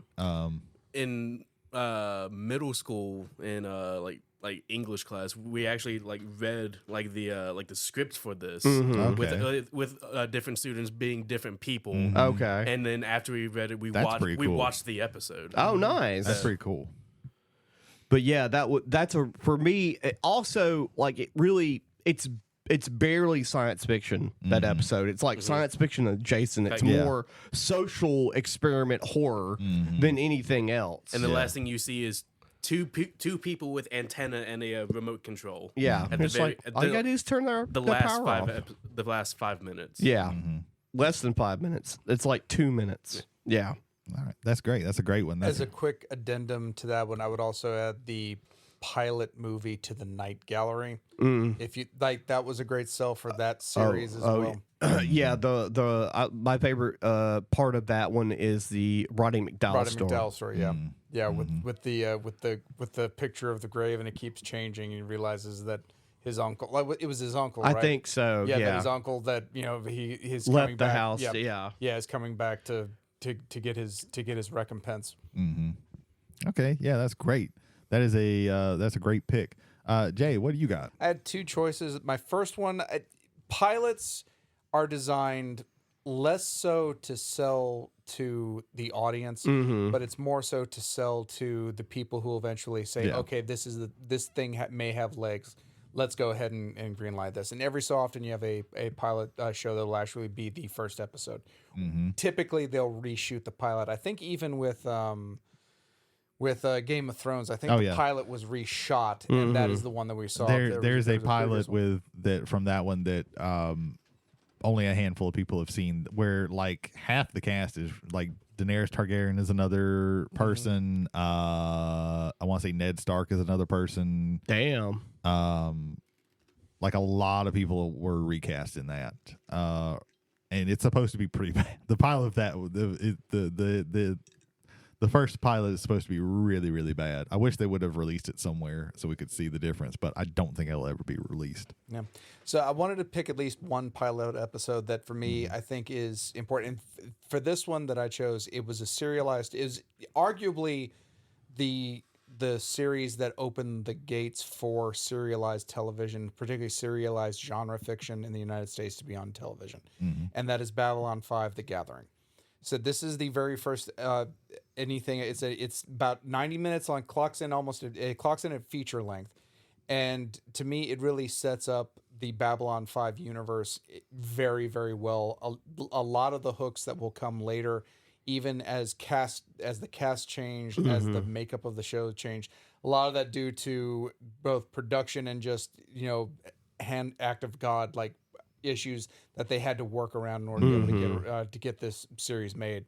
But The Gathering is very good because it sets up Babylon 5 as the station, as it sets up the location, it sets up your main characters.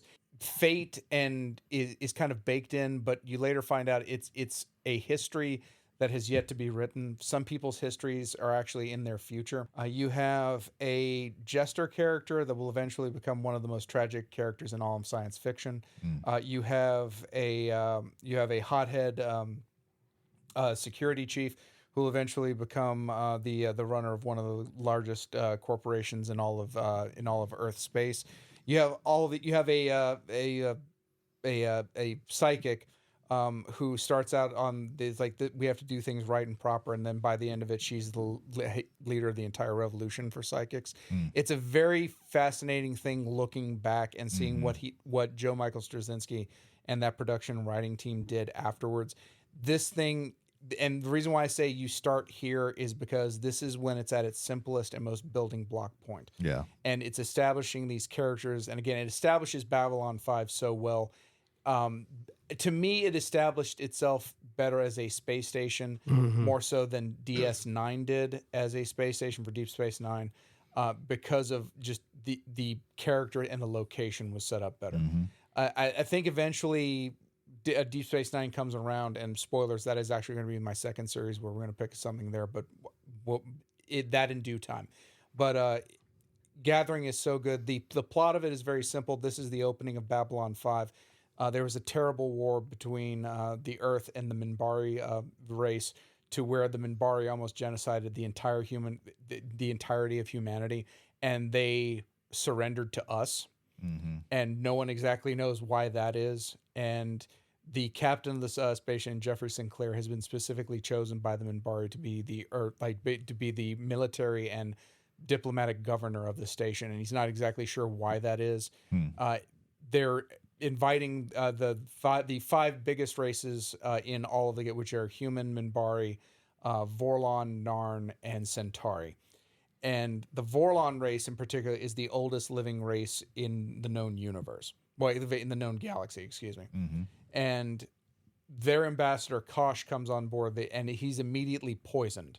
And that sets off an investigation, and it's believed that Sinclair actually poisoned him. And no one's exactly sure what this goes on. And there's So there's levels of intrigue, there's levels of mystery that are baked in immediately in the beginning that carry on throughout the entirety of the series. If you want to learn about Babylon 5, you start there at The Gathering. Right now, Babylon 5 is available on Tubi, all 5 seasons, along with, I believe, most of the movies. You don't need the movies. In the beginning, will probably help you with some things afterwards, because it tells you the story of the Earth-Minbari War, and you have a few other ones. There's one called Third Space, which was basically Joe Michael Straczynski introducing the Cthulhu mythos into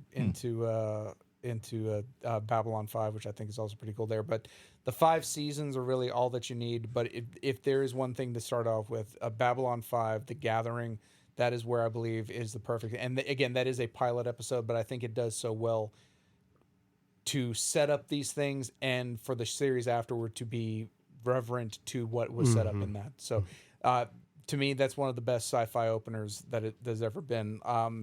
The internet, like we were talking about, like we've been talking about long gone internet creators. Noah Antweiler, the Spoonie one, once said in one of his reviews, in the battle between Star Wars and Star Trek fans, I was that kid in the 90s that chose Babylon 5. And so, so that's where my kind of statement there is too, because I think there is a very good quality. I will say this, I have recently looked, like when we finalized on this, I went back to look at it. It is so 90s. Right. It is very 90s. Right. And I was good. So when you, there is that kind of backdrop there. There's almost a cyberpunkness to it. But it's more along the lines of, it's not about corporations. It's actually things about even bigger than that, being in control of things that they shouldn't necessarily be in control of. But that's my first offering, that Babylon 5, The Gathering. That's great. Babylon 5 is one that I've always known about. I just never, I've never gone back to it, but I didn't know it was on Tubi. That's great. It's funny because I literally just downloaded Tubi to try and start watching some stuff on there. There's so it much. It used to be. It's a Warner Brothers production. When HBO Max started, the entire run was on there. The movies, all the seasons. It even had Crusade, which was the follow-up series after that, which I loved the casting for it. Gary Cole was the captain on there. Lumberg from Office Space, very very good. You actually can see him more recently on the latest seasons of NCIS. Fantastic actor. He's a great lead in that. You have Tracy Scoggins, who is the new commander of Babylon 5, which they duck in there every so often. She becomes an integral part of the series.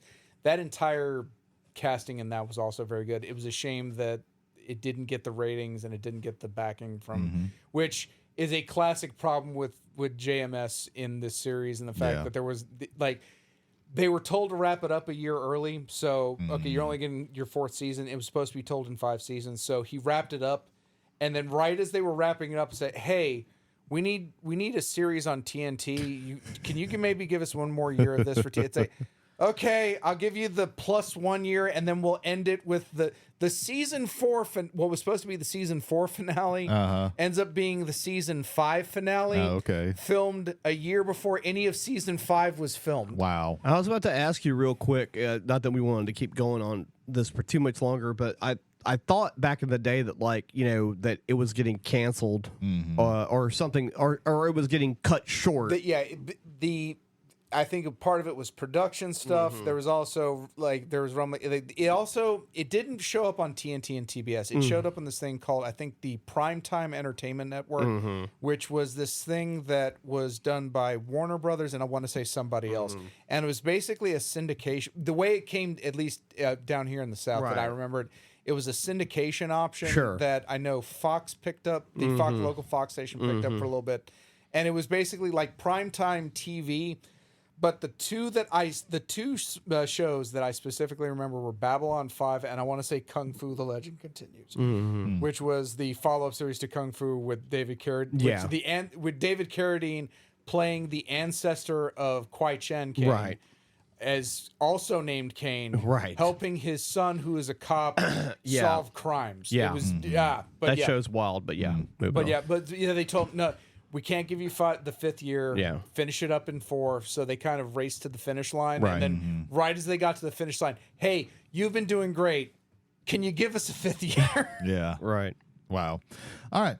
So moving on, let's see which one I am going to do. Let's do a little bit of a lighthearted one. So one of my favorite shows, animated shows, is Futurama. Oh yeah, I love it. I love it more than I love as a whole Simpsons. Yeah, I could agree with that. And even I'm only counting like the Simpsons seasons that I watched growing up, basically like 2 through 10. That's fair. But yeah, Futurama is great. There are so many like absolutely great episodes. I think a low hanging fruit with this one would be like Jurassic Park. But and then also like my favorite episode of the entire show is one called Godfellas. That's a really I think that's the best episode. But the one that I picked is season 3, episode 10, Luck of the Fryish. So this is an episode where Fry, who is a delivery boy in the year 3000, who was frozen in the year 2000, and he is experiencing all this bad luck, and he remembers that when he that growing up he found I believe it was a 7-leaf clover. It was a 5-leaf clover. A 5-leaf clover. He found a 5-leaf clover, and it made him like really lucky. And his brother was like super jealous about it. His brother Yancey. So he goes about trying to figure out what happened to the 5-leaf clover, because he thinks if he gets it, then his luck will be better. And there's a lot of flashbacks with his brother and all the stuff that they were doing growing up. And as we go through his search, we keep getting these flashbacks, and he finds out that somebody else went by the name of Philip J. Fry, and he did all these things that the Philip J. Fry wanted to do. Like he was the first person on Mars, I believe. And First person on Mars. And in like his photographed astronaut photo, he has the 5-leaf clover. Yeah. Yeah. And they see the kind of remember they see the episode 5-leaf clover because he like wears it on his lapel or something. Right. This does really good where it has these funny jokes. It gives you some backstory of Fry, which some of the best episodes do, and then it also has a very heartwarming ending. I think this ending is as emotional as Jurassic Park. It's just people are more sad about that because it's a dog. It's a dog. That one is pretty sad. It's sad, but I like this one's. I like this one more than Jurassic Park. I do too. I like Jurassic Park, but I think it's a little overrated. I like for me the most, like that one's really sentimental. I enjoy it, but the one where he gets the devil robot hands, where he plays the holographic flute, that one's really like I think I teared up the first time I saw that. That was actually their first supposedly finale. Oh, the episode where Fry helps what's the little alien's name? Nibbler. He helps Nibbler like go into the past and help Nibbler put his past self into the cryo chamber. Yeah. And at the end of the episode, Fry, he thinks he's having a dream where he's interacting with his mom, and then it's revealed that Nibbler put Fry's consciousness in his mom's dream. Oh. So he has the conversation with his mom. Okay, that's a later episode. I was thinking I don't of remember that one. the one where the brains are going to destroy the universe. Oh yeah. But yeah, that's in the later seasons too. That's like a really good like runner up for my favorites. Yeah, that's a good one. There's so many good episodes of this, and this one was a little bit easier because it's not super serialized. So there will be plot points that come up, but like there's like this was easy in some ways, but also kind of difficult in some ways. But I think this one has a good mix because there's this good humor. It pulls at the heartstrings it pulls at the heartstrings, which I think all the best, and it kind of makes you think. So it does all the best things that Futurama does, and it melds together like so perfectly to me. Like Futurama is like is easily like top 3 TV shows for me. Yeah. Yeah.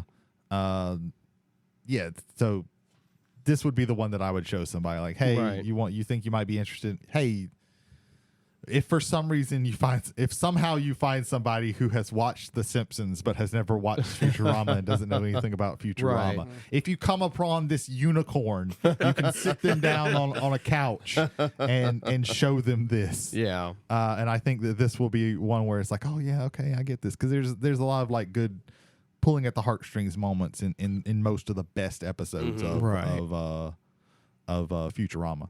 So yeah. I guess we'll just keep going around as we're going. Ethan, what you got? So as in the last episode, As in the last episode, we Travelers on the Omnibus. we briefly talked about the Teen Titans TV show. Yeah. Okay. A lot of the episodes in that is not really, as you say, serialized. Like there's not a lot of the times the episodes are like standalone episodes. Yeah. There's If they are episodes- serialized, it's like a part 1 and a part 2 or part something. two. Right, Yeah. right. Like the Or a Raven shared Saga, universe the kind of Trigon, thing. things Yeah. like that. One of the earliest episodes I remember watching is Only Human. It starts off with all the Teen Titans, they're training, and you see Cyborg's in the corner. He's lifting heavy weights, and he's trying to like push past his limits, but his like power odometer like keeps busting once it gets 100. But he used to be an athlete, so he's trained to go past his limits. Yeah. But he keeps blaming his robot half for putting limitations on him. So as the episode goes on, he's talking with Robin, and he plays a video game where he beats like one of the top players. And so the player who's known as Atlas, he messages Cyborg is like, "Hey, I want a rematch." Cyborg's like, "Okay, I'll beat you again." You then see that Atlas is standing in front of the Titan Tower, Oh, wow. wanting an actual Yeah. fist fight. Cyborg goes out there like thinking like, "Man, this guy's nothing. This like 6 foot tall giant robot, he's not gonna do anything to me." Atlas kicks the shit out of him. Nice. And so all the Teen Titans come running out, and Atlas is like, "Hey, I won. I'm collecting my prize," and just kidnaps the rest of the Teen Titans. Oh. And so he tells Cyborg, like, "If you want your friends back, you have to beat me." So the episode keeps going on, and Cyborg is training, but he can't go past his limit, and he keeps rematching Atlas, and he keeps failing. And it gets to the point where he realizes that he can't rely solely on his robot half, but he also he's not only half robot, he's half human as well. So with him using that understanding, he goes back to fight Atlas, and at this point, Atlas is like pinning him down, and then he has an internal monologue like, "I'm not just human. I'm not just a robot like you. I'm also human," and like overcomes his limits and defeats Atlas. And so it's him realizing that he's more than just what people think he is, than just half robot, but he's also human. And so he overcomes that limitation. Yeah. That's good. I didn't think about Teen Titans, but I probably should have. I would There's probably a lot of like good Teen Titan episodes where it looks past like the comedy moments and the fighting, but also kind of like self-reflection. Yeah. A lot. Right. There's a lot of like Beast Boy episodes where he talks with someone with powers and convinces them like, "Hey, don't do this. Yeah. Like, think of the people that you're affecting." Yeah, they like to deal with the issues of each of the people. I think for this one, I'd probably, off the top of my head, I don't remember what the episode is, but it's probably the first episode that I saw where it was the main villain Slade. Basically, like he doesn't trick. He kind of not bribe. What's the word? Manipulate. He manipulates Robin into working for him. I remember. And fighting the Teen Titans. And I liked that one because I think this is supposed to be Dick Grayson Robin, and Dick Grayson is one of my favorite DC characters. And it's just funny because he like mollywops everybody. And that was just a really interesting episode because because it's a little bit darker than what you would normally see in like a kid's show from what I had seen at the time. So I think that would probably be the one that I would do. But yeah, that's a good episode too that you said. Yeah. All right. Jody, what you got? So we're going back to science fiction. Back to Cali. Going back to Cali. I don't think so. So the thing about science fiction that I love is that like it can, depending on what it is, represent multiple different things, right? Mm-hmm. Like we talked before when we were talking about Star Wars during Star Wars month that that had a lot of influences, like the old Flash Gordon serials. It had swashbuckling stuff in it as well. And for me, the original Star Trek show, the original series, to some outsiders that are maybe too young or just look at the show and go, that's too campy. And I will admit, Star Trek has a lot of camp to it, especially when you have like Kirk doing his role maneuvers. Mm-hmm. But there are a handful of episodes that like really, to me, bring out a lot of strong points in that show. And there are multiple different episodes that you could go in on. And I thought about like probably about 5 of them because most of them are pretty serious. This one is serious, but also silly at the same time. This episode is synonymous with the show. People look at it and go, oh my God, that looks so goofy. But if you watch the episode, The Trouble with Tribbles, okay, you have to understand that show has layers upon, that episode has layers upon layers upon layers of what's going on. Okay. Ethan, have you ever watched the original Star Trek? I have seen no Star Trek. Okay, so wow. So I'm going to sell you on this show by selling you on this episode. Okay, I will not look it up. Okay. I'm also going to spoil this whole episode. So the whole plot of this episode is that the main first plot is that they are I think it's a space station. They're at a space station, Yes. right?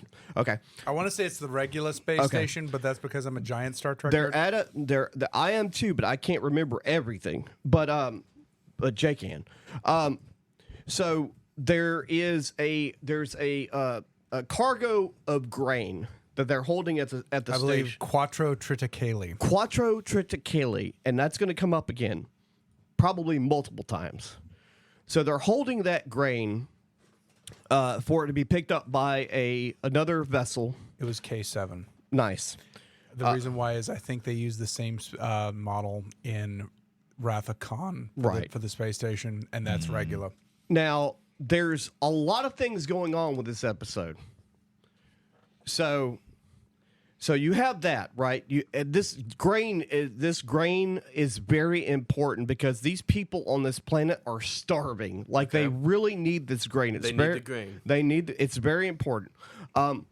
So early on, the reason why we're here is not only are the members of the Starship Enterprise here because it's an important thing that's happening, but also they have time while they're waiting for the other ship to arrive for some leave to get off the ship to see something else. Even though it's another space vessel, it's something different, and we're introduced to a pirate, not necessarily right away as a pirate, but his name is Mudd. What's his first name, Jay? It's not Harry Mudd, and people get this on. It's Cyrano Jones. Cyrano Jones. Damn it! He's not a pirate. That's true. He's a space trader. That's true. And he's trading in a unique form of fauna. Yeah. I misplaced my memory. It is Cyrano. You're right. It's Cyrano Jones. He's only in this one episode of the whole series. Trading fauna, and he sells pleasure and happiness to anybody who would abide. And so I can't remember who the first person is that he tries to sell this to, but he has a little fur ball. Okay. It's called a tribble. Now, you don't know what this is because it's an alien life form, and he doesn't really explain what it can do right away. Okay. Hold that thought. Okay. While this is happening, there's some like underhanded shit going on right now. So there is a spy doing some stuff that shouldn't be done, that's starting to fuck with shit. Okay. So later on, you find out that the Tribbles are asexual, and they They reproduce like budding almost. They reproduce amongst themselves. Okay. All they need is a source of food. So when you get one, you get two, and then it starts getting and then 2 turns into 4. And it starts becoming problematic. Okay, yeah. While this is starting to slowly manifest itself on the Enterprise as like, oh my God, these tribbles are everywhere, they go back to the space station because something's going wrong. Okay. So they go to the space station and they're like, the tribbles are starting to clog the space station's like facility, like the mechanics of the station are starting to malfunction. So they're testing an area where the grain is, and they're like, oh, the tribbles are getting into the grain. And then they unlock one of the little panels, and all these tribbles fall on Captain Kirk, and it's a comic like comedic timing thing until Dr. McCoy goes, Jim, these tribbles are dead. And then Kirk goes, I need to know who poisoned the quadritricale or whatever, close enough, that killed these tribbles. Come to find out that there is a Romulan spy. Klingon. Is he a Klingon? He's a Klingon spy. Okay. The Romulans and Because there's there are Klingons who are also taking shore leave at Right. K7. Right. Don't ask why they're Right. just allowed to do that. Yeah. But they are. There's a great bar fight there's scene. a fight scene Yeah. that where, happens. where like the captain of the ship is like, Captain Kirk is a goddamn motherfucker and he eats shit. And Spock's a fucking asshole, Yeah. pussy prima donna. Right. And Scott's there's like, lad, don't worry. But like, because Chekhov wants to fight them all. Yeah. It's like, no, Right. let them talk. Yeah, the Enterprise is a piece of garbage. Yeah. We had time and to beat the shit out of all you. And they fight. And it's There's a a giant lot. fight. It's great. I could have swore that was a Romulan spy. It's a Klingon. Is it? It's a Klingon Okay. spy. Well, back in the day, and even in the Next Generation, they explained this through retconning that the Vulcans and the Romulans look almost identical because they're actually kind of related. But anyway, there's a spy that doesn't look like the race he's betraying is, So it's so many. There's so much going on. So they accidentally figured out that the grain that they're Is poisoned because the tribbles were eating it. and they only find out because of The tribbles the eating. discovery of the dead tribbles. Yes. Isn't that crazy? Which is a fact. That's like so many layers There- of Yeah. like Yeah. like leading to like It's an the ultimate comic conclusion. hook for the Yeah. episode actually leading to like driving the main plot line. They Okay. always Yeah. show the meme of Kirk, like anytime they were like, showing the episode that was going to like happen. waist deep in- They show him waist deep in tribbles and just with this like look of I hate everything Yeah. right now. And then seconds later, they're all dead. So yeah, it's a wild episode. Yeah, that's cool. That's cool. Jay. Okay, so Keep it going with the Star Trek. Yeah, I legitimately am. So there we go. So real quick, just another fun. So I'm going to be talking about DS9, and DS9 actually went back to that episode in particular, the Trouble with Okay. Tribbles, because they went back in time. Because spoilers, the Enterprise wins in that episode. I don't know if you could figure that out. Okay. But the spy later goes back in time to try to kill Kirk during the Trouble with Tribbles, and so okay. the crew of the Defiant has to go back in time as well, and they get interspliced into scenes with the old crew, and it was actually a very amazingly well done. Like they're from a different they're it's a different time and era for the modern actors. They did a very good job of weaving them in there. Doctor Who did that a couple of times too. Yeah, Later on, and they consistent. might have got and- their idea from this. and consistently, and they've done it well too. There, I would definitely say. So, I have been really pushing. I know Jason Holder for a long time. I've also wanted you to see Deep Space Nine because Deep Space Nine is not typical of original Trek.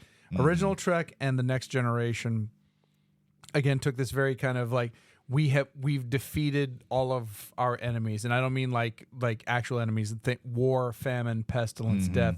We live in a society past that. yeah. And for the most part, that What could be argued literally like as new shows come out, like they do defeat their enemies in a way of they make friends with them. Friends with all of them. Yeah, like by the time Klingons, then Klingons are that like we're friends. Like Discovery actually goes with part like Vulcans and Romulans reunite and and become one people again. Yeah, it's great. But there is something to be said for. There needs to be allowances for the moral gray, and Star Trek Deep Space Nine fantastically like rode the line between being authentically Trek while dipping like hard toe into that. Ronald D. Moore, who would later go on to do the Battlestar Galactica reimagining, it comes from this school of writers. That the main group starts with the Next Generation, and they break off to Deep Space Nine and Voyager. And Voyager kind of keeps on the we're going to make it through. We're going to literally persevere because Voyager, I think at one point was going to be called Star Trek Odyssey, but that was too on the fucking nose, so it became Voyager. So the episode that I want to highlight, and one other thing I want to mention about Star Wars series. Star Trek series always start off on the back foot. Star Trek was not really liked by NBC and the production companies, and it got canceled after the third season. It's because it's like it's costing too much, and we're not getting enough in return. And even though the fan base was loyal, it still ends up getting canceled. Now, that fan base will then later make sure that it survived and it is where it is today. I think largely because of that first group of fans that were solely dedicated to that series. TNG, if anybody tells you start the Next Generation on season 3, because the first 2 seasons, they don't know what they're doing. Yeah. They're using plots from the original series. A lot of them too. Yeah, like and whole episodes. I've heard that. Like Naked Time was, if I remember correctly, is the original series episode, and then the Naked Now is the reimagining for the Next Generation, and it's constant recycling of plots. That the first 2 seasons they get through that thanks to the presence and gravitas of Patrick Stewart and a group of actors that really held the line, and like were able to produce solid, and also the interestingness. Every Star Trek series has the captain and the interesting character. Yeah, and the captain's also an interesting character. But you have Kirk and Spock. You have in TNG you have Picard and Data. With Deep Space Nine you have Cisco and Odo. And with Voyager, eventually it's Janeway, and eventually it's first Cass, and then eventually it's 7 of 9, and that keeps going for like most recently with Discovery, it's Burnham and Saru. I hope Doug Jones's character, the one where he's like, I think it's Saru, but I haven't watched it. So I'm blanking on it in my brain right now. But okay, so I want to kind of set that. But so this is my one where it's like an episode passed, and this is in season 6. Deep Space Nine went 7 seasons, so we're now deep. These characters know, these actors know who they are. These writers know what they're building, and so you finally get this episode. And in my opinion, if this is not on your top 10 Star Trek episodes of all time, you've not watched it. It's called In the Pale Moonlight. And this is an acting tour de force by Avery Brooks, who plays Benjamin Sisko. It is also a fantastic presentation by Andrew Robinson, who plays Elam Garrick. Garrick is one of the most fascinating characters in my opinion, in all of Star Trek, because he's so morally gray, and it's in a way that isn't like it's like, oh, and the grays are it's literally gray. It's not okay. He's doing white knight things, and then he's doing completely evil, underhanded things in this. It's always this balance of self-interest with compassion for the people who are around him, along with a history that is hinted at as being very dark and very jaded. The concept of In the Pale Moonlight, just to dig deep into Deep Space Nine, is eventually the telling of the Dominion War between the Federation and the Dominion. And at this point in time, the Federation is on a complete the Federation and the Klingon Empire, which are allied together, are completely on the back foot. Completely on the back foot. And they've just lost Beta Z, and it's been occupied by the Dominion, and they just every day its losses mounting up and mounting up. And they need some sort of thing to turn the tide on the war. And so the notion comes up is that we need to get the Romulans involved on our side because, yes, they're our enemy, but they are the Alpha Quadrant. We're the Alpha Quadrant. We're dealing with invaders from the Gamma Quadrant. So that's how but how do we go about doing this? So the entirety of this, it's almost an epistolary letter because it's framed by a captain's log after the fact. Okay. Like the first thing you see is Cisco in his room. And he goes, captain's log. And it's not the captain's log where you hear the thing in the, like, it's the narration and here's the ship or the space station. But no, he's talking directly to you. So there's already this, you're breaking the fourth wall, which is something that Star Trek rarely ever did.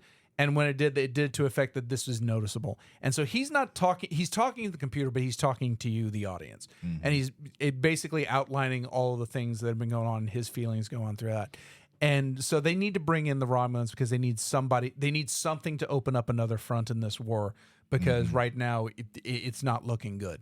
And so he goes to Garrick and it's like, I want you to counterfeit a meeting of like Dominion leaders that we intercepted and says that, they were planning on attacking Romulus because that's the only way this is going to work. It's like, okay, that's the premise. And where it goes from there is in media res, so not Star Trek, but then tying it all together with how Avery Brooks presents it as an actor, as that character, it is so good.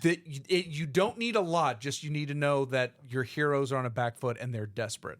And what do desperate people do, and what are desperate people capable of, and what are desperate people capable of accepting when they are desperate. In the Pale Moonlight is exceptional theater, exceptional Star Trek, exceptional television. And I believe if you want to get somebody into that, like show them that first. Then they can kind of go back and it's like you're going to have to get to 6 years of this show before you get back to this point. Right. Yeah. But this is where we go and we're going further with that and it's going to be fantastic television. It goes without saying that this, and what's crazy about this isn't my favorite episode of the series. My favorite episode of the series and my favorite episode of all Star Trek is actually another episode from season 4 called The Visitor. I don't want to go into that one too much. That one you really have to do the 4 years before that have because it is so character heavy. Yeah. I will say that one of my favorite actors of all time, Tony Todd, most people will know him as Candyman from the Candyman films. Tony Todd, oh my God, in The Visitor is just an absolutely fantastic episode. I'm sorry for tangenting on that, but whenever I think of DS9, right, In the Pale Moonlight and The Visitor are the first two I think of. If you want people to get into this, watch In the Pale Moonlight. It is available on Pluto TV, and it is available on Paramount Plus with a Paramount Plus subscription. I would say absolutely, if you get a chance, check out that episode, watch that episode, and if that hooks you, you're welcome. Yeah, I've heard good things about DS9. I just never have gotten. I've around seen to a it. lot of it, but not all of it. Yeah, but it's a really cool show. When I listen to like podcasts where they talk about Star Trek, it's people who are like longtime Star Trek fans. DS9, they come up and they always talk about very positively. Right. So my next one is this was my exception to the rule. When I said I was gonna try to not do first episodes, and I think it's because this one sets everything up so perfectly for this show, and that show is Deadwood, season 1, episode 1, aptly titled Deadwood. It perfectly sets up who all of these characters are. You get in the first scene, you get perfectly who Seth Bullock is. It starts out actually not in Deadwood, in Montana, where you find out that Seth Bullock was sheriff of the town, and or the county. I can't remember how it exactly works with that. But the next day, him and his friend Saul Starr are leaving to go to Deadwood to strike it rich. Okay. But he has this guy, he has to stay here for this night because this guy is going to hang in the morning and he's going to see justice done.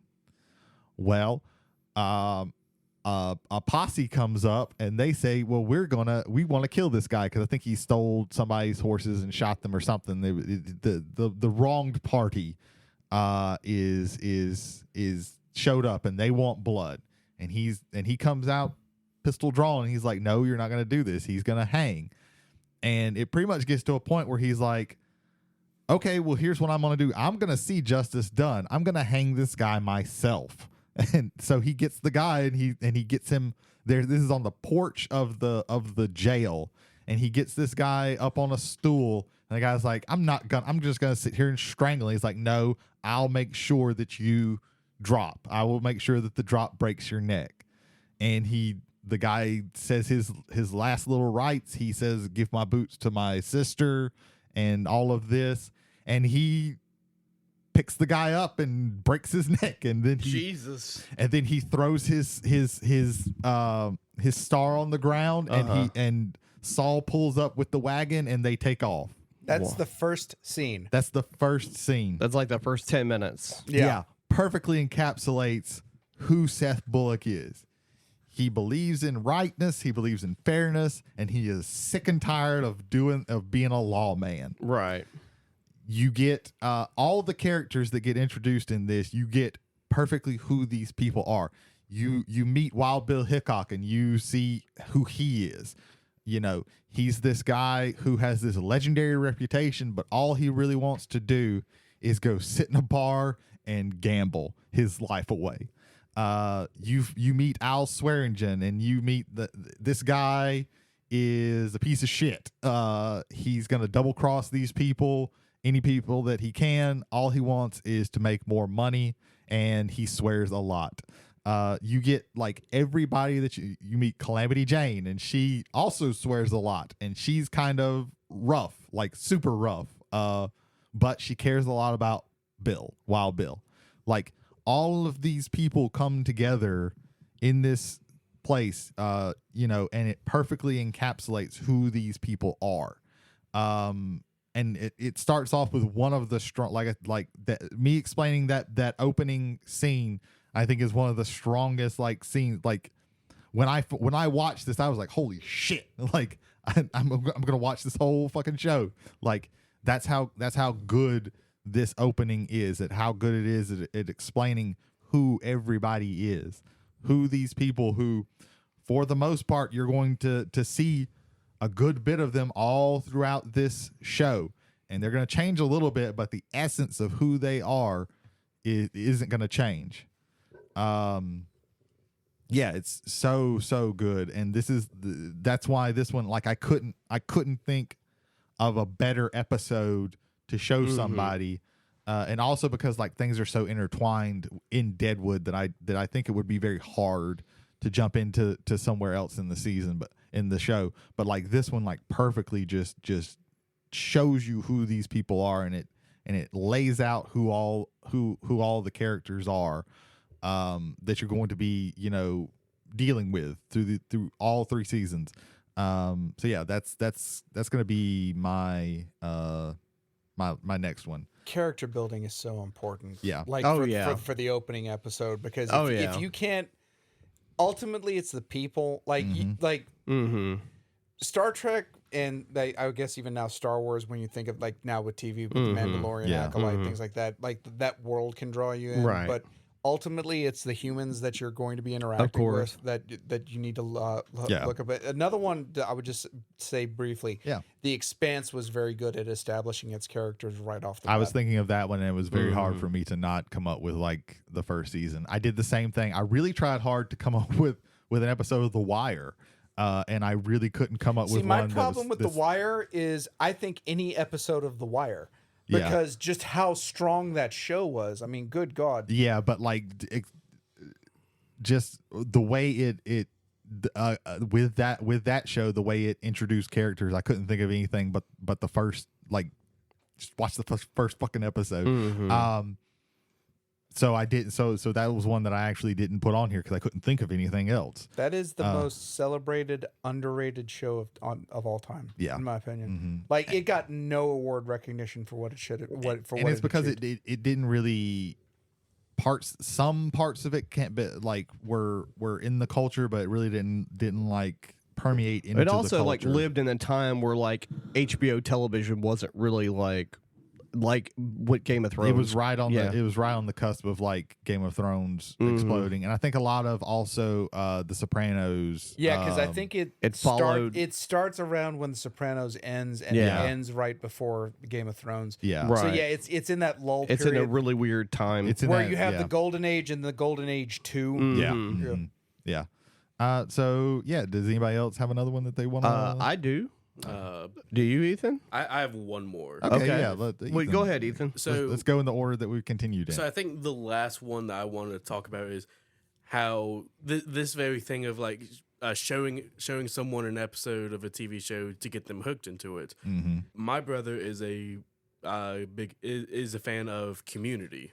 Okay. Okay. Yeah. The TV show Community, Mm-hmm. and he kind of did this to me when I went to go visit him one night, Mm-hmm. and we watched the episode Modern Warfare. Okay. Have y'all heard of it? I I'm haven't Is familiar watched that with the Community. one? Is that the one where it's like a paintball fight, Yes.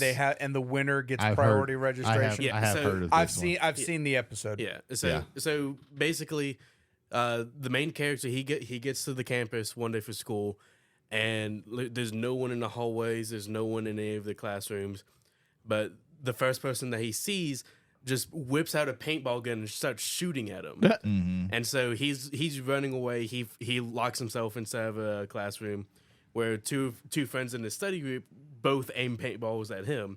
He's like, "What the fuck is going on?" And they explain to him it's registration day.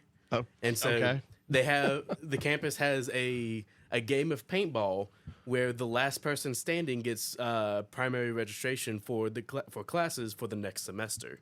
Interesting. And so he teams up with them, and they start taking out like the chess club, the glee club, the emos, and all of them. And so they get together with the rest of their study group, and throughout the season, like there's been like some kind of like romance tension between another character, and they start talking about that, and it's comical enough where it kept my interest, Right. and so that's kind of like one of the things that like this very topic that we're talking about was done to me with this one episode. Nice. That's good. That's good. I haven't watched Community. I keep saying I'm gonna go back to it, and I really just don't for some reason just haven't. I don't know why. It falls into like it reminds me of like The Good Place, where it's like it's a show that I'm pretty sure I would like if I sat down and had the time to watch it. At least The Good Place, though, like for me, at least that show has a hook like at the end of the first season that's just like, oh shit. Yeah. It does have a very big twist at Like the end of Community, the first I've tried to watch I watched like maybe the first 3 episodes, and it feels like it's got that like it's like The Office. If you've never seen The Office, like the first few episodes, you have to get to know the characters. It takes Yeah. time to build up, Yeah. and if things don't click with you immediately, then you don't have any Yeah. interest to watch the show. Parks and Rec is also kind of like that. Same. That I tried one, like really, with that one as well. The first season is rougher than like they really get their stride going into like the second season. Really and truly, when is it Rob Lowe and Adam? I can't remember for some reason his name. I know. I can see his face right now. And I can't tell you. He's his in a name. bunch of stuff. The name's Adam though. Yeah, it's Yeah. Adam something. I cannot Right. for some reason like his name, but like when they get introduced. Chris Traeger for Rob Lowe's character. Yeah, Yeah. no, but the The actor actors, Adam. Adam. I think because he eventually becomes the mayor of the town, right? Or is he always? Adam's always the mayor of the town on that one. Fuck, I can't. He was the one who was the kid mayor. He never becomes mayor of the town. I don't think. I like Parks and Rec in bites. Yeah. I never could sit through a 30-minute episode of it, which is strange because same thing with Community. I typically like absurdist comedy, and like that episode in particular with the paintball is just completely fucking absurd. Right, It's of just course. it's a paintball Yeah. fight to get priority Right, of registration. course. Whoever came up with this idea did not get priority registration Sure. ever in college and it Right. fucked with them. I'm just Yeah. going to say that's where it had to have come from. Right. But for the most part, I could not sit down and watch a full episode of Community because the lulls. I like my absurdity constant and consistent. I think it's one of the reasons why stuff like Aqua Teen, and Aqua Teen can do that because it's 15 minutes. Yeah. To extend that out to double the time, I don't think it works. At least for me, it doesn't work for me. Right. So yeah, that's a really good one. Community is a show that I've really needed to watch and just haven't gotten around to it. So that's a great recommendation. Jody, what you got? Another show that's also non-genre specific that I wanted to talk about, because I mentioned it briefly on the show before because we normally don't talk about sitcoms, but another show that took, I would say, one full season to get going, to really find the footing of the comedic timing between the characters and for the characters to find themselves, and for them to develop outside of what the original concept was, and that's Seinfeld. Yeah. Ethan, you haven't watched any Seinfeld, have you? Not Seinfeld. I for some reason I was about to say I've seen, but no, like I've seen episodes of Frasier, but not Seinfeld. Yeah. Okay. Do you know anything about the show? Nope. Okay, I'm about to explain the characters real quick, because in order for me to explain this, you do have to have that context. I know Jerry Seinfeld played a bee. That's all. That's about my extensive knowledge. Okay, well, I'm about to explain to you what these characters are and how they interact with each other before I get into this, because again, I'm trying to sell you the show. I know that Julia Louis-Dreyfus was the original troll. So, Did you watch Day Drinking with Seth Meyers and Julia Louis-Dreyfus? That's a great show. that's good a stuff. So she plays Elaine. Elaine is ex-girlfriend of Jerry Seinfeld. They kind of they touch on that a little bit, but they're friends, right? Okay. Kramer is the wacky neighbor next door. George is Jerry's best friend, who's the quote unquote loser of the group. Yeah. He's always usually out of a job, Very or whatever. neurotic. Very neurotic, always self-absorbed, wonders why everything doesn't go right for him because he's like self-fulfilling prophecy or whatever. There was shrinkage. There is shrinkage. So this episode, the whole episode starts at some episodes focus on different characters in the show, but you always have that group dynamic at some point. So the episode shows George at the beach, and he just looks really depressed. He's got 50 shades of stubble.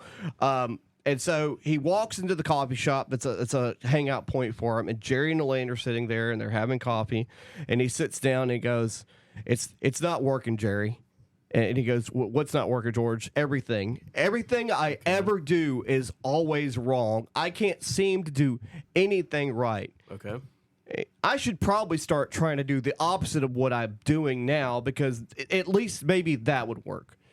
And so, he sits down and he orders his food and he goes, tuna on toast, and he goes, "You know what? That's never worked for me. I'm gonna get a chicken salad on toast and do the opposite." And Elaine's like, "Yeah, this is gonna really work out." Yeah. And so he says that out real loud when he orders his food, and Elaine goes, "Hey, George, I think that blonde woman over there is looking in your general direction." And he goes, "Elaine, lovely blonde women don't want to talk to a balding man that's living at home." And then Jerry goes, "George, that's what you would normally think. What do you think you should do if you do the opposite?" He goes, "You know what? You're right." And Elaine goes, "Are you really going to talk to this girl?" And he goes, "I usually just sit here in this coffee shop and regret not doing anything for the rest of the day. I'm going to do the opposite." And he gets up. He takes his shirt and he adjusts it or whatever, and he walks up to her and he goes, "Hi, I couldn't help but notice that you were looking in my general direction." And she goes, "Oh yeah, you just ordered the same thing I ordered." And he goes, "Hi, my name is George. I'm unemployed and I live with my parents." He goes, "Hi, I'm Sheila." And that's how the episode starts. And so it focuses on George, but here's the thing. So at the same time this is happening, Elaine, right after that happens, Elaine is meeting her current boyfriend at the movie theater. Okay. She's standing in line. She's literally almost at the counter, and the usher walks up to her. And he goes, "Hey, are you Elaine?" And she goes, "Yes." "Well, I have a terrible, terrible thing to tell you. Your boyfriend was in an accident. A car hit him when he was walking." She goes, "Oh my God!" He goes, "Don't. He's okay. He's just in the hospital. He's not.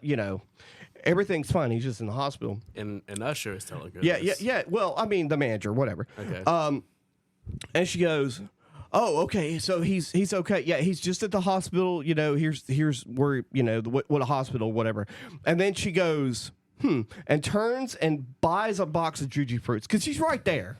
She's right there. He's okay. He just got hit by a car, but he's fine. So they take her to. She goes to the hospital. The show takes you to the hospital with her, and she's sitting there, and he's talking about what happened, and she's just like eating a mouthful of candy, And he goes, "What do you got there?" And she goes, "Juji fruits," but she says it with a mouthful of candy. He goes, I thought the manager was gonna like give you the note whenever you walked in that I was in an accident." And she goes, "Oh, he did." And then when did you get the Juji fruits? "Well, I was right there. I want to be alone now." So okay, so we cut to George. George is driving the date that he got from that chick from the diner. Okay. He gets cut off in traffic, and she's like, "Oh my God, did you see that?" He's like, "Calm down, everything's fine," because he's being the opposite of George. They go to the movie theater. These guys are behind them, like kicking their seats and making all kinds of noise. And she's like, "Do you think we should move?" And George goes, "No." He gets up and he turns around and goes, "If you don't stop kicking our seats and screaming and interrupting everybody in the movie theater, I'm going to take you outside and show you what it's really like." And then the whole audience like claps and everything, and he just sits down. And then they're pulling up to her apartment. She's like, "It's kind of early. Do you want to go inside?" He goes, "I don't think we should." "Who are you?" "I'm the opposite of every man you've ever met." And I'm getting to the end of this. By the way, at the end of this episode, Elaine has lost her job. They've switched places. Meanwhile, Jerry's breaking even. He doesn't lose at the poker game. He breaks even during poker. Elaine thinks it's a fluke, so she takes $20 out of his hand and throws it out the window. He puts on his jacket. There's $20 in the pocket. So we get to the episode. George's date actually is the niece of the one of the New York Yankees like office people. So he gets an interview at the New York Yankees, and he actually while he's having the interview, Steinbrenner, the guy who was running the Yankees at the time, who they parodied, he goes, "Mr. Steinbrenner, this is George Costanza. He's he's trying to be the applicant for the traveling secretary job or whatever." And he goes, "Nice to meet you." And George goes, "I wish I could say the same to you, sir. But what you have done to this precious team for the city of New York, I am appalled." And then Steinbrenner goes, "Hire this man." That is one of the best episodes of Seinfeld. That one and The Marine Biologist. Yeah. Those are like, and that show's got a really like a good run of a lot of really great episodes. But, Okay. Yeah. I like that. Yeah. The comedic timing of that. Also, like Jerry Seinfeld and Larry David are just a magical team Well, I writing think team. Larry David actually was the voice of Steinbrenner throughout the rest of the run. I wouldn't be Yeah. surprised. No. I wouldn't be surprised. I know he did like some off-camera stuff where he was like the voice of some things. But yeah, Seinfeld is great. Growing up, I hated Seinfeld when I had to watch it with my parents. 'Cause, Right. back then, you didn't have your own TV. Right. No, I just watched what my parents were watching. Yeah. Right. I did the same most of the time. But yeah, Seinfeld, there's some really good stuff.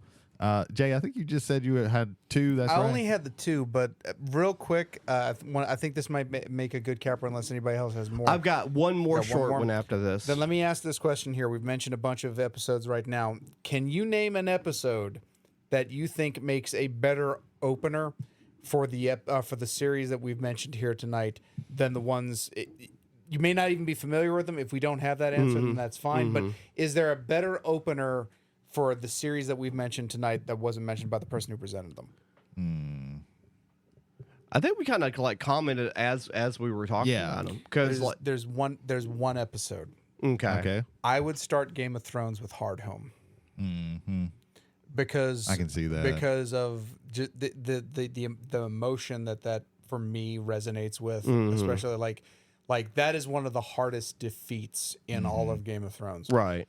Because it's not just that they were run off. They were run off, and then everyone that defended with them is now on the Night King's side. Right. Yeah, that could be a good one as well. I can see because you also get like, oh, who the fuck is this? And it's like, well, you're not gonna find that out for a very long time. So when you go back through, so it does set up some mystery that could probably how do we get to this? How did we get to this point? So that's an interesting one. I thought Jay was going to bring up another episode of the original Star Trek show because there's like 3 that were in contention for me for being like the best of. Okay. I think for science fiction, just in general, the Guardian of Forever is one of the best. Again, one of the best stories put to film. I would like to know I would like to see the original Harlan Ellison script. Right. But what they filmed was amazing. Yeah. So I would say maybe that one offhand. I can't remember the name of the episode where they encounter the Romulans for the first time, but that is like a great submarine battle. The way it's played out, I think it's the fantastic. one where there were only 2 survivors in the world and one on may this place be your final battleground. I think is the right name of that one. Right. Yeah. Right. Frank Gorshin. Weird fucking tangent. So Frank Gorshin is one of the 2 aliens in that. Was one. he the one that played the Riddler? He played the Riddler. So in the original Batman I show. went back because we mentioned it last week. I was watching old episodes of the animated series, and I forgot how so well done the Riddler is. Right. In the animated, in the 2 episodes he's in the animated series. He is voiced by John Glover in the animated series. Who was Lionel Luthor in Smallville. Oh, okay. So there's this weird kind of, like, so that's where my brain kind of skipped through right there. But you see, because when I think of Frank Gorshin is to me, like the great manic Riddler. John Glover does a very good job at the patient, calculating, actual like mastermind. Like I think he should have to be. While we're thinking of it, for the Twilight Zone. Sure. I love Monsters O.D.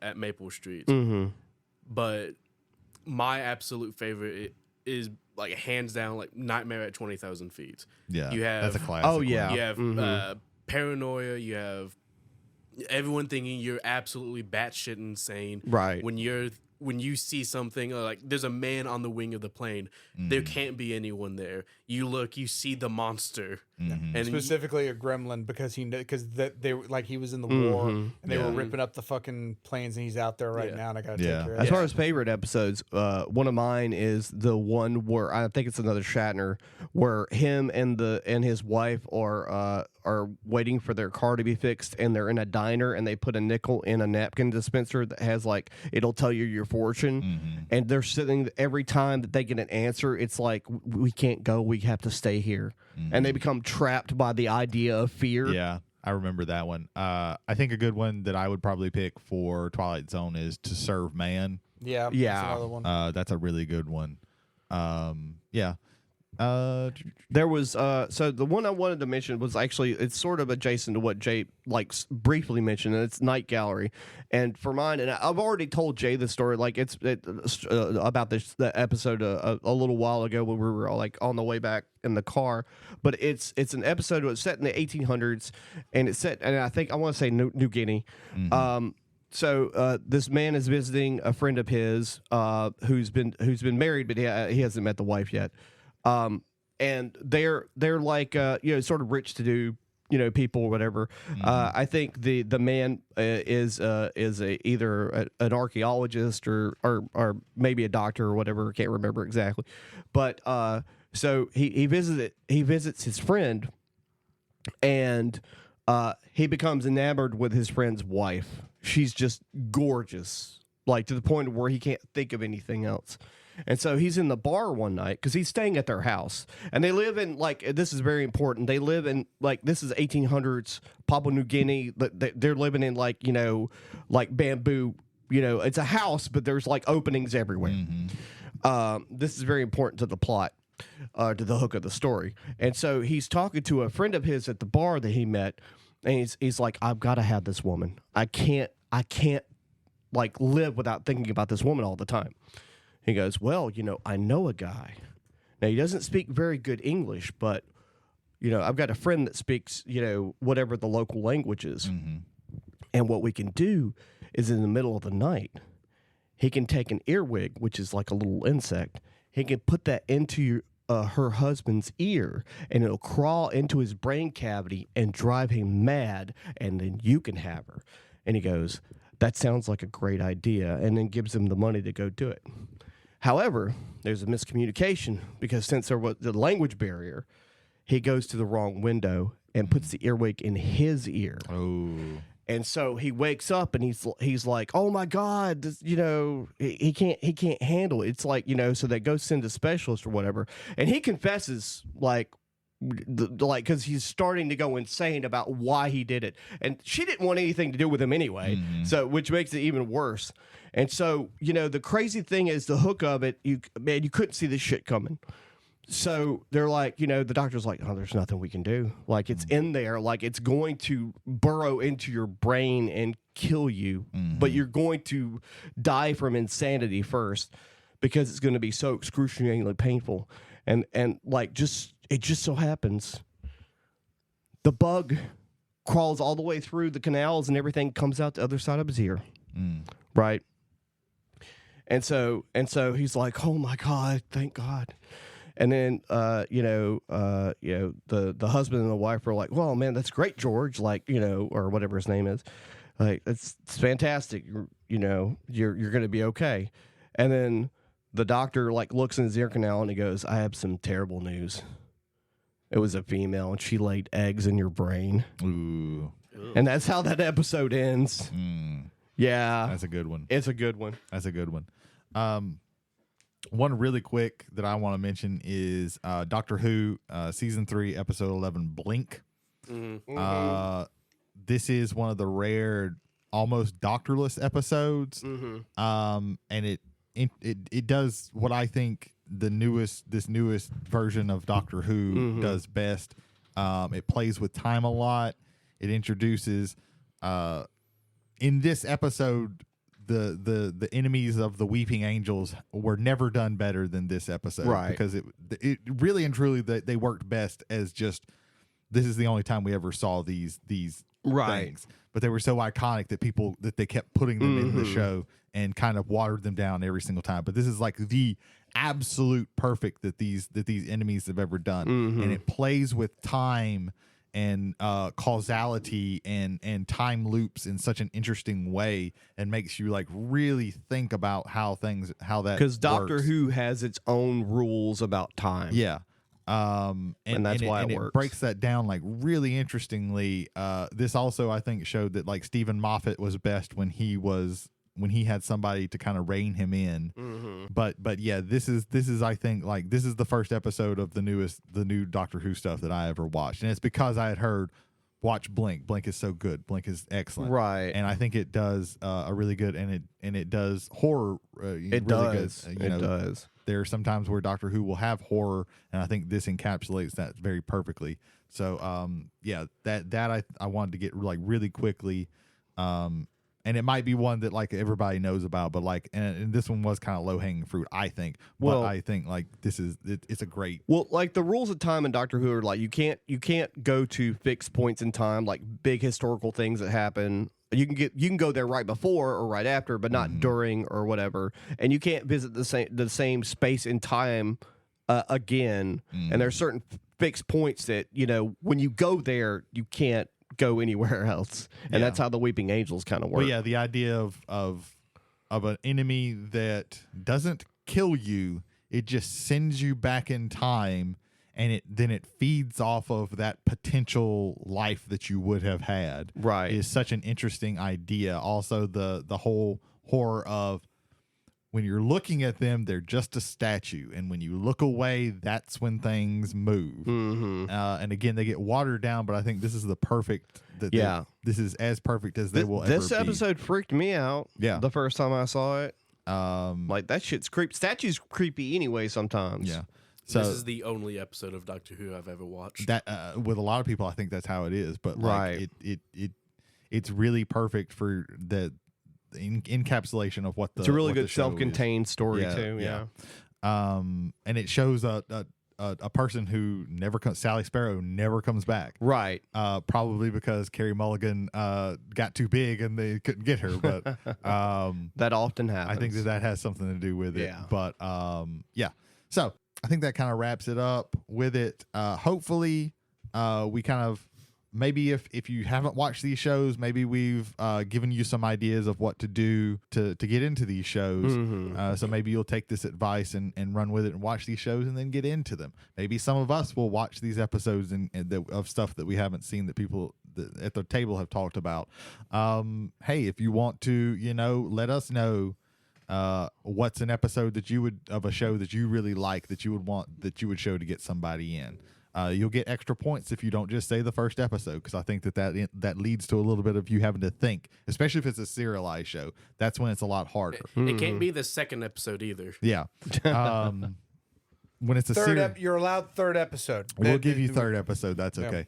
But like when it's a serialized, I think this is a very interesting exercise as well. Yeah. And it lets you think about your show, the things that you like. And that's one of my favorite things to do is to think about the things that I like and kind of pick them apart. So hopefully, just try this, think of some shows that you love and like, okay, well, what's an episode that I would show people? And This episode topic really made me grind my gears. Yeah. That's what I like, taking media and like thinking about it and pulling it apart and turning it around in your hands and things like that. That's great. So, that leads us to the end where we do all of our promos. Jody, cut a promo. All right, so back in the day, anyway, Silence Your Cell Phones is a show by Kevin Shelton and Jared Hubbard. I had to think about their names again. We always do. They host a show called Silence Your Cell Phones, talks about movies, and they talk about streaming and things you should watch, things you shouldn't watch. You should check them out. They're all over the pods, everywhere, every podcast known to man. Ethan, cut us another promo. Jason Holder and Michael Hill, they have a podcast called Whiskey and Wrestling. They drink an alcoholic beverage that they typically will enjoy and or not enjoy and discuss more details of the making of the beverage and whatnot. And then they talk about their combined favorite wrestler, Fake Kane, across all media. You mean Blue Kane? No, Fake Kane. Oh, yeah, yes. Fake Kane. Yes, Jason, I listened to your episode. Yes, I'm mentioning it now. But no, I forgot that there was a Fake Kane. For Fake Undertaker, too. Yes. Yeah. But yes, they talk about WWE, AEW, briefly TNA, and NXT again. Yeah. It's gotten better again. The world of wrestling is ever growing. Check them out. Jay, what you got?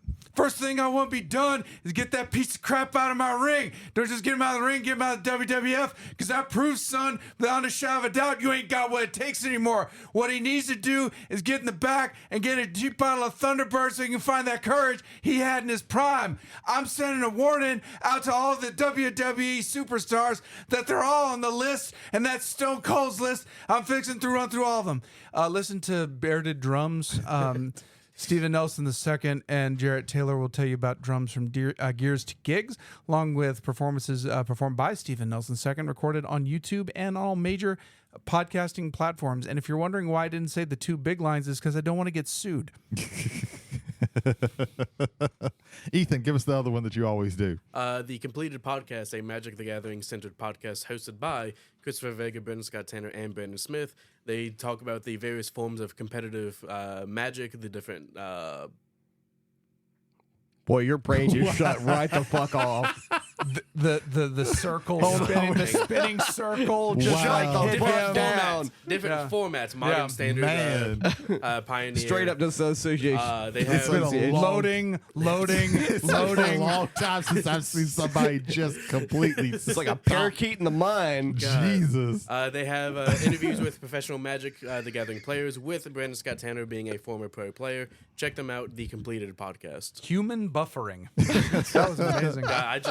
I'm really just shutting down tonight. Now, ladies and gentlemen, if you're coming through Goshen, Mississippi, you got a 33 1/3 chance of going by McNarb Gaming, where you got a 50% chance of getting the newest Magic products or other card games. And then you got a 75% chance of coming in here and being part of a D&D game. You want some minis? Well, that's a 33 1/16 of a percent of a chance to get you some of them.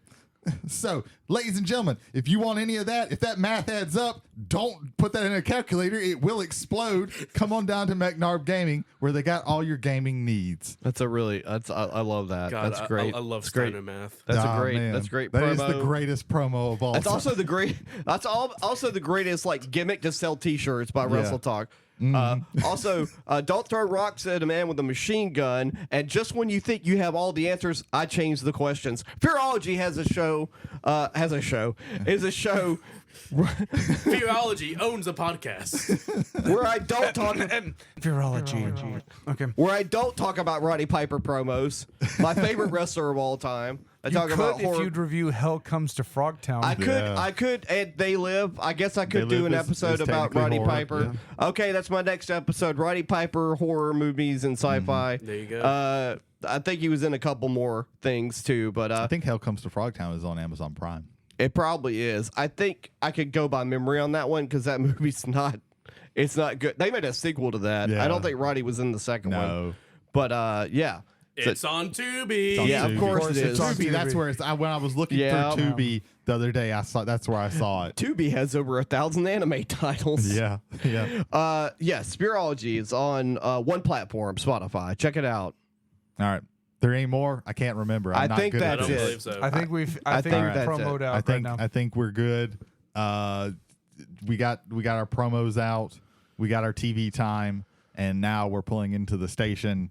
And join us next week. We have it figured out. We have the next 6 episodes now figured out, ladies and gentlemen. Yes. And next week it's going to be the Olympics in media. So join us for that. I will specifically be talking about the Winter Games on NES Yeah. for 5 seconds. Yeah, pick up your favorite Olympics video game and play it to experience, to get a preview of some of the things that we're going to be talking about. So Pull out your power pads and yeah, track and field it up. So until next time, we are Travelers on the Omnibus, and I am Brady Davis. I'm Jody K. I'm Ethan Skinner. James McCarthy. Later. Now, Is there something else that we do? I'm forever. I'm not. I'm bad at this. I hit Together. the button, but I was like waiting for like a goodbye, but I can just hit the button. Oh, I just okay. That Okay. button. Yeah. Okay. Cool. I did a little Paul Levesque twist there where I said now forever together or whatever the fuck I he like said. that new promo. I like it too. I it's like really like good. the people look like the universe. That's great. It's pretty cool. But I've also come up to another that I'm tired and I'm hurt and I'm Yeah. old. Oh, And I yeah. work with I like- fucking children. Yeah. I like Damn. that Vince McMahon is under FBI investigation. I saw that. He's the FBI's like, hey, ma'am, do you mind pausing your lawsuit for a second while we do this? And she goes, yeah, that's fine. Yeah, that's sure. That's good. It's going to help my case even more. Yeah, I'll do that. Yeah. FBI. There we go. All right. I'll assist the government.